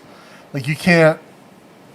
There's no questioning there that he's done some awesome stuff since joining Tiger, and Tiger has benefited greatly from George Hickman being their coach. And some of my favorite fighters come out of Tiger too, like Top Noi, who fights in Ryzen. He's hilarious. You know Top Noi. Oh, no. Top Noi, the little fighter. He spins around and flips off. Okay. You know who I mean, right? And, just exciting fighters, but guys who were like, so there's a girl, an Australian girl, who used to train out of AKA Phuket. And I saw her fight in, what's her name's like Hugh, maybe? I saw her fight at Primal FC. And it was like a special rules fight too. Like it was, and this was like under AKA had negotiated these rule sets. So like basically this girl could win. And she looked horrible in this fight. She got worked over by like an amateur Thai Muay Thai fighter. Yeah. Was stopping her takedowns, was just beating her up on the feet, chopped her legs into like nothingness. She ended up leaving AKA and going to Tiger Muay Thai. And I didn't know this at the time. And I remember when I watched her fight, I was like, oh, this girl, like, she has a lot of work to do, or she just needs to develop a whole new skill set. In like a year's time, fighting under Tiger Muay Thai, she ended up fighting in the One Warrior series and looked amazing. Like, not even the same fighter. And that comes down to essentially coaching. And the coaching staff they've built up and like the game planning of George Hickman and everything that goes on at Tiger. I mean, they really good track record. I mean, you cannot make a better choice in Go Thailand. there with Joe. No, because then Joe will beat me up. Chai. I would like to see that. Craig was made an honorary Marine, got to attend boot camp in San Diego and eat with real Marines and talk about war stories. Part of the new Marine Corps training. Oh, interesting. Honorary Marine. My first trip to Thai was in 2010. They had a checkpoint right out of the airport. Really? In 2010? Checkpoints in Bangkok? What? Gator JK, man, have a good night, dude. Thanks for coming by. I came home on a walker after being shot in the hip. Huh? Was right next to the team member who was killed. It took a lot to get me back to me. Still have my moments, but the wife gets me through them. Did it shatter your hip? Do you have like a fake hip now, or what was your recovery like, John? Shot mean gunshot? Yeah. Yeah. And probably it was a 7.62 round as well, so probably quite a bit of damage. Any storm in a port was my first engaged motto. Any storm in a port. All right, man. Have a good night, John. Be safe. Be good. Pattaya News. No, not the Pattaya News. Actually, I get them. I follow them on TikTok though. They report like just random shit like I don't need to know about, like gunfights at like mansions and like drug dealers. Kind of funny though. Wow. I had a depleted uranium expert diagnosis in Kuwait, coma for 10 days, and lifetime of memories. Oh. Depleted, actually, I remember my DU training, right? They're like, if you see depleted uranium, don't touch it. Just put this marker on it. Yeah, Tiger Muay Thai in Phuket, man. Great gym, Joe. You'll love it. Absolutely love it.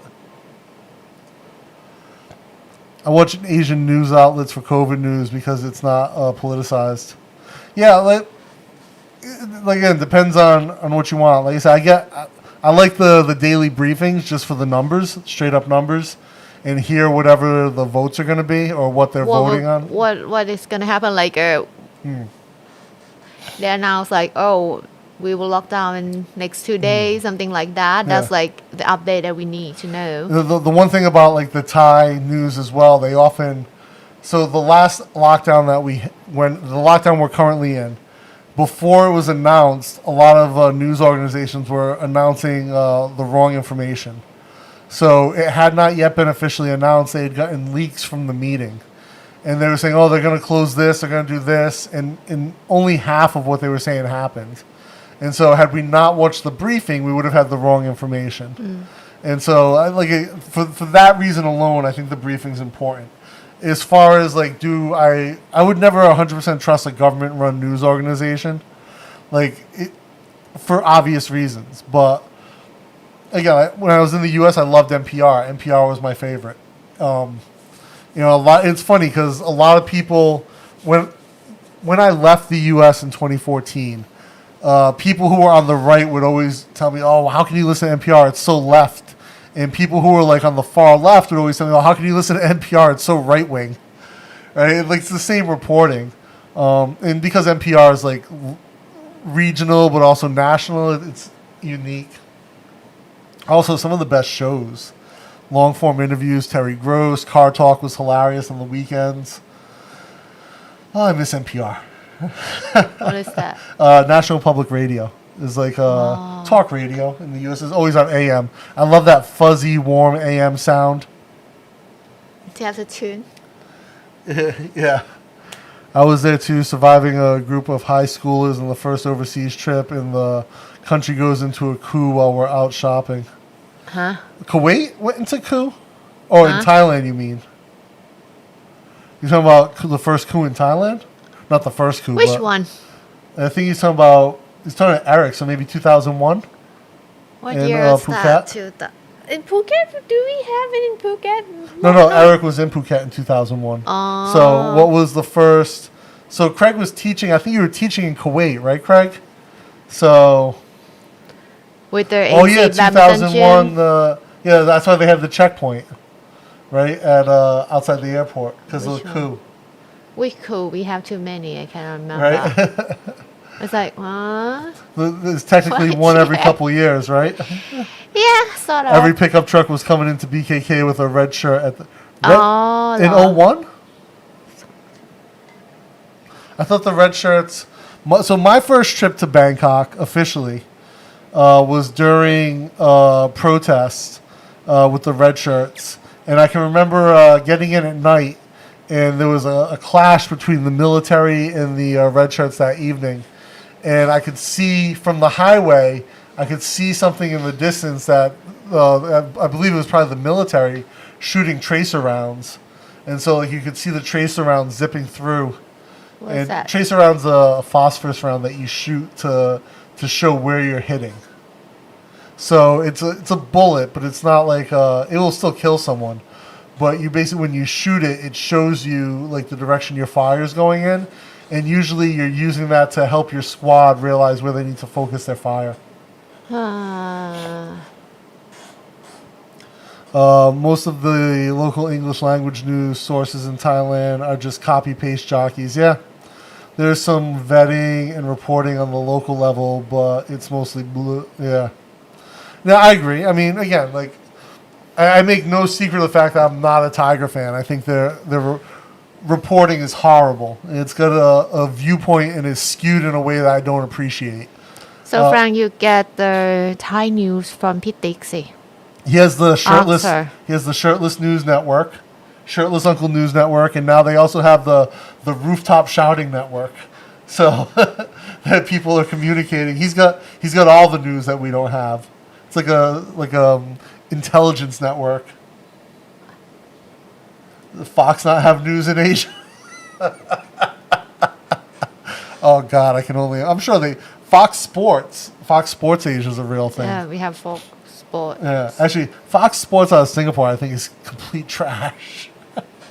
They report on stuff I don't follow, but too many British reporters. So? Not a fan. Yeah, 2010 was red shirts, yeah.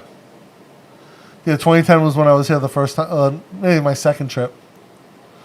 I remember 2015 or 2014, the protest where they were driving trucks into the middle of the intersection and just like using them as barricades. Yeah. And there was a live fire. I think that time,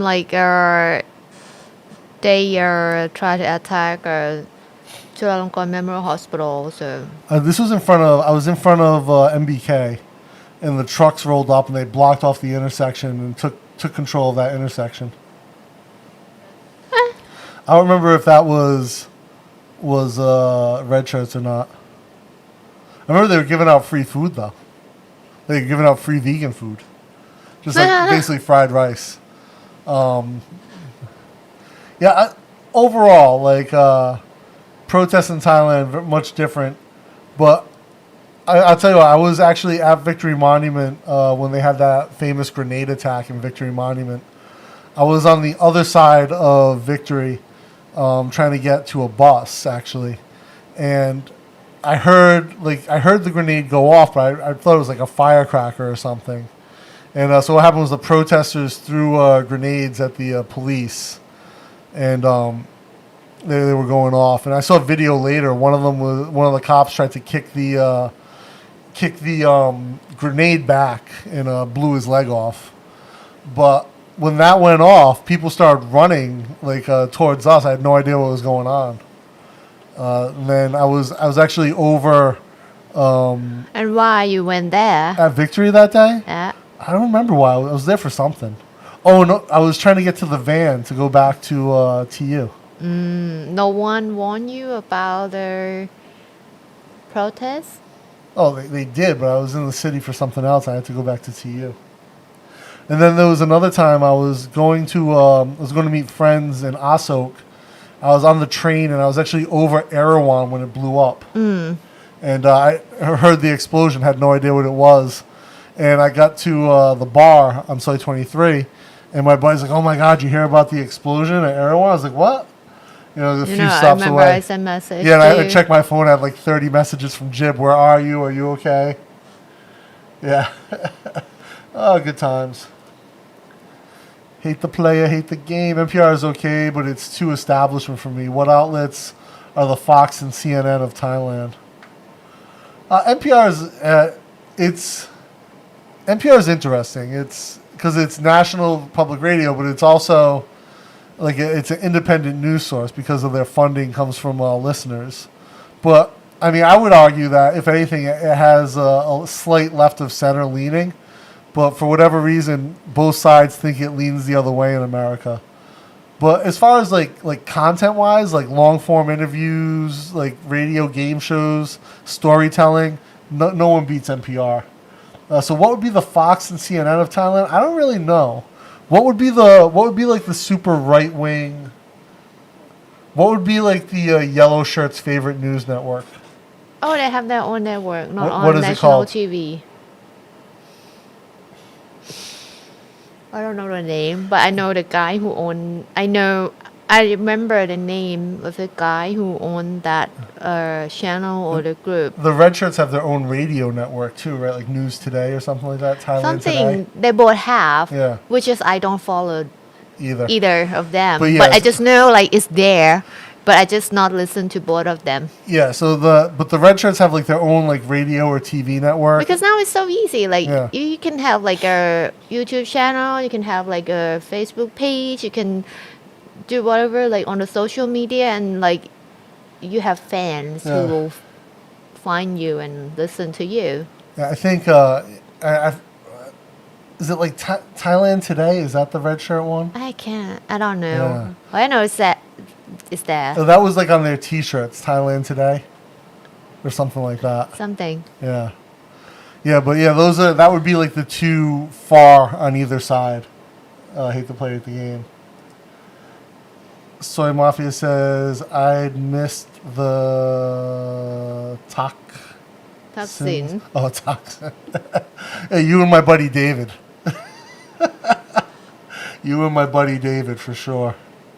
I'm back, Dave. What's up? Making pizza today? Making bread today, Dave? What are you sending me? What's in the oven, my friend? Craig, we were on the streets there when the bus was a ram and police shot live rounds into protesters. We were running for cover from an afternoon Pantip Plaza. Pantip. Oh, back in 2010 too, Pantip was really Pantip before the bullshit lifestyle mall it is now. Because they sell like illegal software. Yeah, illegal everything. Or you can get your computer fixed there with like aftermarket parts. Yeah, so I think 2010 was when I was here, and like I said, I saw live tracer rounds at night. So they were shooting protesters or shooting at protesters with live rounds. Because tracer is just as deadly as a round if it hits you. I wouldn't say intelligent. the roof network. Hey, did I miss the highlighted coffee segment of the show? I hope not. The whole show is coffee, my friend. I'll tell you what, this. If you got any of you guys are French press people, if you make your coffee with a French press, try a fabric filter. Completely changes the experience. It goes from being like a very heavy, sort of muddy cup to then you can use a much finer grind, and use less coffee and get a much brighter, flavorful cup of coffee. Would you agree, babe? Since we started using the filter, the fabric filter, game changer. Most people in Thailand are not split ideologically on political lines. They are mostly split on economic and class lines. There really isn't a parallel to Fox, pick a team, and hate situation. No, I don't know about now, right? It seems like the first time I came, it was definitely like a yellow-red split. And then now, I don't know, like the protests now, they're not quite red shirts and not quite, obviously not the yellow shirts of the super loyalists to the royal family. But the party now seems that's, and again, it is somewhat political, and I think you see, I would argue that it's not really economic as much, Frank, because you see that the yellow shirts tend to get support from rubber farmers in the South, whereas the red shirts were always supported by like rice farmers, northern and northeast. So there was some type of political or ideological alignment there that pushed them in one direction or the other, and it might have been economic voting power, right, where the red shirts would put policies in place that were pro-rice, or the yellow shirts would put pro-rubber policies in place. Also, two very different plants to farm with a longer lifespan on the rubber. Dave Do you sent- know there's a Dave sent rubber my phone. farm in the Northeast also? Is there really? I thought it needed that. It's not only in the South I thought it needed, anymore. I thought it needed that humidity from the South to grow well. It's not in the South only. Really? Since when? Oh, god damn it, Dave. Oh, Loaf of that's bread. nice. Oh, and a pizza. You got a big oven, man. You got a big oven, Dave. Look at this. Dave's making some legit pizza. You got a pizza steel in there and everything. Nice. So since when are there rubber farms in the Northeast? When someone promote to grow it Ah. and get lots of pay for like a small rubber tree. That's funny because I thought that, because I have friends in Malaysia who are in the rubber farming business, and they were actually saying like the part of Malaysia where they grow rubber for the most part is near Thailand because it's the right soil and the right climate, which is a very different climate than Isan, which is super dry. Yeah, so Frank says traces are like mini flare bullets that shine super bright in case Dana was being too obtuse. Yes. Yeah, so it's a phosphorus bullet that burns very bright, and you can see where you're shooting. You can see where it tracks, and then you can use that to shoot. Usually your squad leader will have a tracer, and he'll shoot at what he wants you to hit. Grow rubber farm in Isan. Oh, Isan. okay. Oh, that's a flatbread. Nice. I'm not talking about protesters. I mean, like, all Thai people. Most don't care anything about any of that. True. They just want to eat or build more malls and condos. True. That's true. I think just like in America in general, most people don't give a fuck politically one way or the other. You know, they just want to get by. And probably true here, too. Most people just want to eat. Be able to, you know, make enough money to eat. And I think for keep a people roof not over their really head. come out and join any protest, they're just like, yeah, we would try to survive, pay the bills, Yeah. and live a life. That's all. For the most part, yeah. Most protests in Thailand seem to be centered in the city and don't spread like fire in America. Oh, I mean, because they understand that, they're protesting the power base, and you have to be in Bangkok for that to happen, right? If you're protesting local issues, you'd stay local. But Thailand's small enough. It's like everyone going to D.C. all the time, right? It'd be tough to go from California to D.C., but pretty easy to go from like New York to D.C. So here, everything's like a New York to D.C. trip, and so bring it to the power base. Joe says, I'm a t-shirt guy with Idea Studio on it. Damn right, my friend. Dang pet prick. This one's doing really well on the t-shirt shop. People seem to like this. I'm going to start following Pattaya News. Sounds good. I hear gunshots going wild on the weekends where I'm at. America. Pattaya, I just saw, I was flipping through my TikTok this morning, and I saw Pattaya News. There was a gunfight with police at some mansion in Pattaya, and they arrested, they said a foreign national. They didn't say who. Oh. Yeah. And then usually they report, deaths. Pattaya News is always like, oh, a foreigner fell off their balcony at this beach resort, or a foreigner drowned. Foreigner falls off balcony. We were joking about this yesterday. Because a lot of the Facebook news a lot of the things people post on Facebook, Thai friends, will be like, oh, dead body found on street from COVID. Or, I was joking. I was like, it's going to get to the point where, bus hits person, dies of COVID. They're just going to start assuming everyone who died of COVID. And that's what's going to spread on Facebook. Actually, there was one that that was going around the other day that this guy died. And it turned out he wasn't even dead. They just found him passed out drunk. And Because now Thai like to share just one shot of photo yeah. and write whatever caption, make a drama, and people believe and people share. Yeah. Oh, it's so funny that last night I found one that there's a guy who passed out in a macro. Yeah.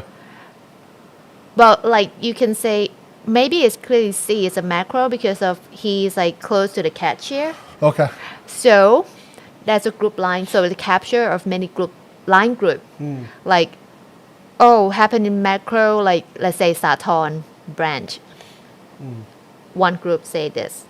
And then next photo, oh, this guy like died of COVID, macro somewhere else, like other province, like let's say Sisagate. And then next photo, it happened in like this guy passed away, macro Bangna, something like that. It's like, huh? Why the same video, same guy, same action? It's like around Thailand, like, Different news, yeah.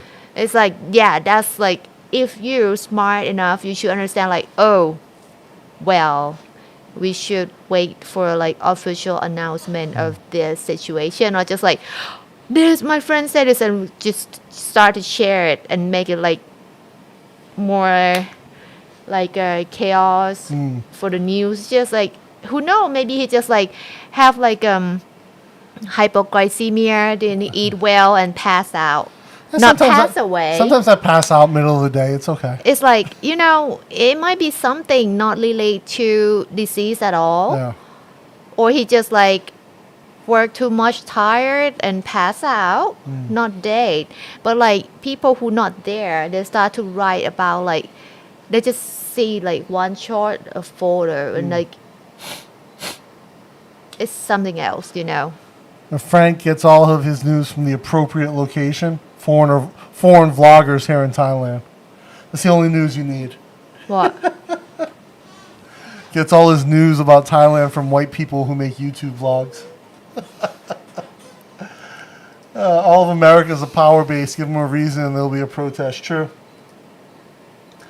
The Thai people are truly amazing. They never cease to amaze me on how they will go out and work all day long pulling grass to feed cows for 20 baht. Yeah. Cool. Dude, I'll tell you what, you get out into the rural areas. Farming is a debt-driven business everywhere in the world. But like some of these people like farming rice all day long, right? For such a small payoff every season. It's kind of crazy. Thai people, the people in America won't do anything. They stick their hand out and say, government, give me money. That's why I love Thailand. I don't know that that's everyone in America, Dave. There's definitely, I think there's been a lot of politicization over, government programs during COVID. But, there's definitely hardworking people everywhere in the world. Thailand, America, doesn't matter. But yeah, at least we get a little bit more compensation for that hard work in the U.S. versus 300 baht a day. It depends on what your job. Yeah. Like if you have skill, you will get better pay, no matter where you are, isn't it? Hopefully. Because for the construction worker, if they're skilled worker, they get paid like 450, 600 a day, not 300. Is Thai Cupid a good dating website, or would you recommend an other? We met on is it OkCupid? I think so. Yeah. OkCupid. OkCupid. Don't use Tinder. Yeah, well, it depends on what. If you want to date, don't use Tinder. if you want to talk, Yeah. don't use Tinder. Yeah, I liked OkCupid had like this algorithm-based thing where you could answer questions, and it was a little bit easier to meet on. To match with someone who was like, oh, is it raining? I think Jam Oh. wake up. So yeah, OkCupid was good, Eric, from the perspective of you can really get an idea of someone who of what they think, and like Jim and I messaged quite a bit on there before starting to chat online, and like we could see like what we had in common. What question that you answer the same, and which one that you say you answer it's different. Yeah. So I check if it's a big deal on like that question. It's like, okay, small stuff that like not really affect like your life. It's like, okay, acceptable. But if it's like something like, wow, this one like, no, then I will like, don't talk to that guy. I think the other thing too is if you're looking for someone who speaks English, OkCupid's kind of a safer bet. At least you must able to read the questions, right? And like also, like you get more information from the I don't profile. speak English before I date you. Well, I marry you, then I can speak English. Immediately. Yes, like right that. but it's more than just photos, right? So it's like you get a better sense of the person's personality. And like I met people on OkCupid who I just didn't have chemistry with, and it's like I was like, yeah, no, this is not going to work out. They're like, yeah, it's just not a good fit. Right? So it's like I kind of felt like that was a easier way to go about it, and just like be open and honest and look Yeah, amount of honest. information. Because we always say like we always honest. Yeah, and I think the like Tinder and like Bumble and all those are kind of for like younger people. I mean, if you want to meet younger girls, then try Tinder, but maybe not. You might not be having stimulating conversations. From what I have friends who use Tinder, and like what they tell me is most of the profile descriptions like copy paste, or like now some people just put prices in their Tinder profile. Like What? yeah. So you know, So like, please say you don't get it for free. yes. Whereas, like I said, if you want a relationship, something that builds a little bit more nuance and a little bit more like communication into the platform is probably better than swipe right. Yeah. I would stay away from like Thai Friendly because I didn't even know that site until my buddy Raw Dog Eddie told me about it. What is about? This Thai Friendly is a site specifically. I guess it's supposed to be for like foreigner guys to meet Thai girls, Okay. but they're basically all freelancers. Well, Eddie's meeting girls on so there. doesn't have to talk. Just Yeah. like, okay, I like how she look, and Yeah. then pick her. Yeah, and she comes to your room and you pay and you're So it's more even like easier than a Sophie Yeah. that you have to go to that place, see the girl that available in the fish tank. But this one you just like, order from anywhere. so yeah. OkCupid, that's what I would use. I don't know if that's what you meant with Thai Cupid, but OkCupid is what we met on. It worked well for us. Talk about the C600K of heroin. Damn, 600 kilos of heroin, or 600,000 baht of heroin. Either way, it's a lot of heroin. To where? I don't know. Is that seized here? Heroin's not really a Thai drug. Like Thai people don't really use heroin. I don't know. No, You know? No, I don't hear about it. Maybe you don't hear about it. Doesn't mean it's not. John has never talked to me about it, Okay. which means it's probably not a thing. Okay. Tito Ortiz is about pulling yourself up from your bush. Yeah, is that Tito Ortiz, man? Oh, he's a piece of work. He's really become a meme of what he is. Tito Ortiz. Huh? Tito Ortiz, an old UFC fighter. Okay. He was like the most popular UFC fighter in like the early 2000s. He was like their main guy. He was the light heavyweight champ until he got beat by everyone who was good. Oh. And then he married a porn star, and like kind of went crazy. Him and Dana had a fight, and Okay. yeah, it was, and then he ended up fighting in Bellator. Oh. And then he had a third fight with Chuck Liddell, and you know Chuck, right? Yeah, but Tito. Joe says, "What's wrong with Tinder?" Nothing wrong with Tinder. Tender and Tinder are two different things. No, I mean Tinder's okay. I mean, if depends what you're looking for. Like I said, before I met Jib, I had used it a few times at the university to meet people, and it never ended up. I never met someone who I'd want to spend more than a day with. Let's put it that way, or a few hours with. It's very like superficial, and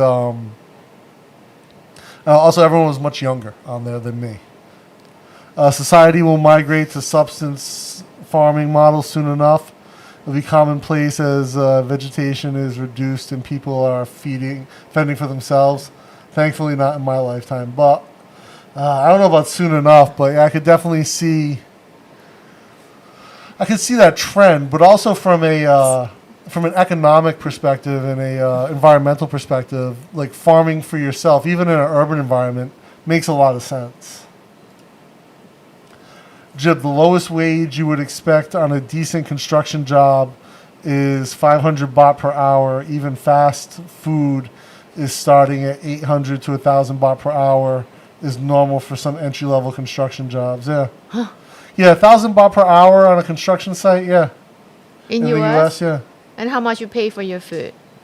Like you could bring your lunch. Most construction jobs, you bring your lunch with you. Yeah, but I mean, like how much you pay for vegetable or pork? No, but like let's say like I bring a sandwich with me. That sandwich maybe cost me 60 baht. Okay. Like a sandwich and a soda. So maybe Yeah. 100 baht for lunch. Okay, But I that's make good. 1,000 baht per hour. How yeah. much you pay for your tax? So taxes Is that 40%, 35%? about 40, 30 Okay, to 40. Depends okay. on the state. And then how much you pay for your house? So say like this, you pay, like if you're construction worker, you get paid a lot. That's mean the cost of building, Yeah. condo, whatever is must be like more because business need profit, right? Yeah. So if they pay the worker a lot, that means they will charge the customer a lot. That's business model, isn't Yeah. it? Right? So when like it's like if you get paid a lot, food will raise the price also Yeah. here. It's like it's a whole system. You know, Richard, 100% agree with you. If someone named Raw Dog recommends a dating site, you can probably assume it's not for serious relationships. I 100% correct, and that is the point. His name is Raw Dog Eddie for a reason, and his idea of dating is not a serious thing. Again, he wants a certain outcome from every encounter, and different than what Jib and I were looking for. Hey, Kim, have a good one, man. Thank you for hanging with us. $20 is $20, Tinder. That's right, true. $20 is $20, Joe.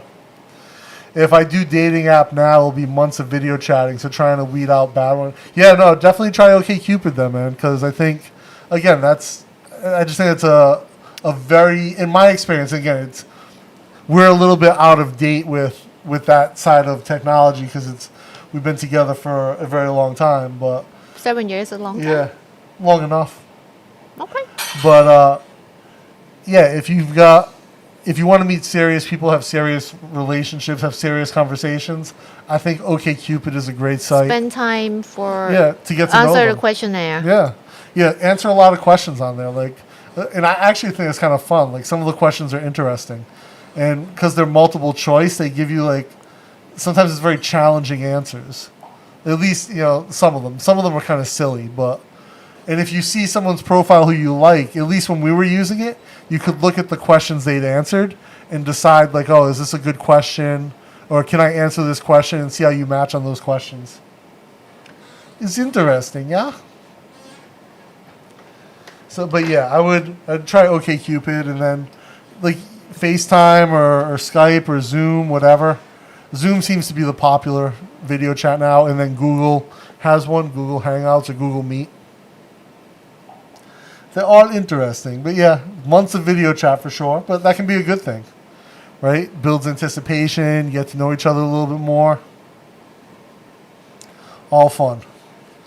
I guess with that, I think we'll wrap it up for today, guys. It's been a couple of hours, and we've got a few things we got to get done today. So thank you for rocking with us, as always. Jib, thank you for hanging out and doing the live stream. Appreciate you. Have a good one, guys. And until next time, keep taking action. Make your ideas reality.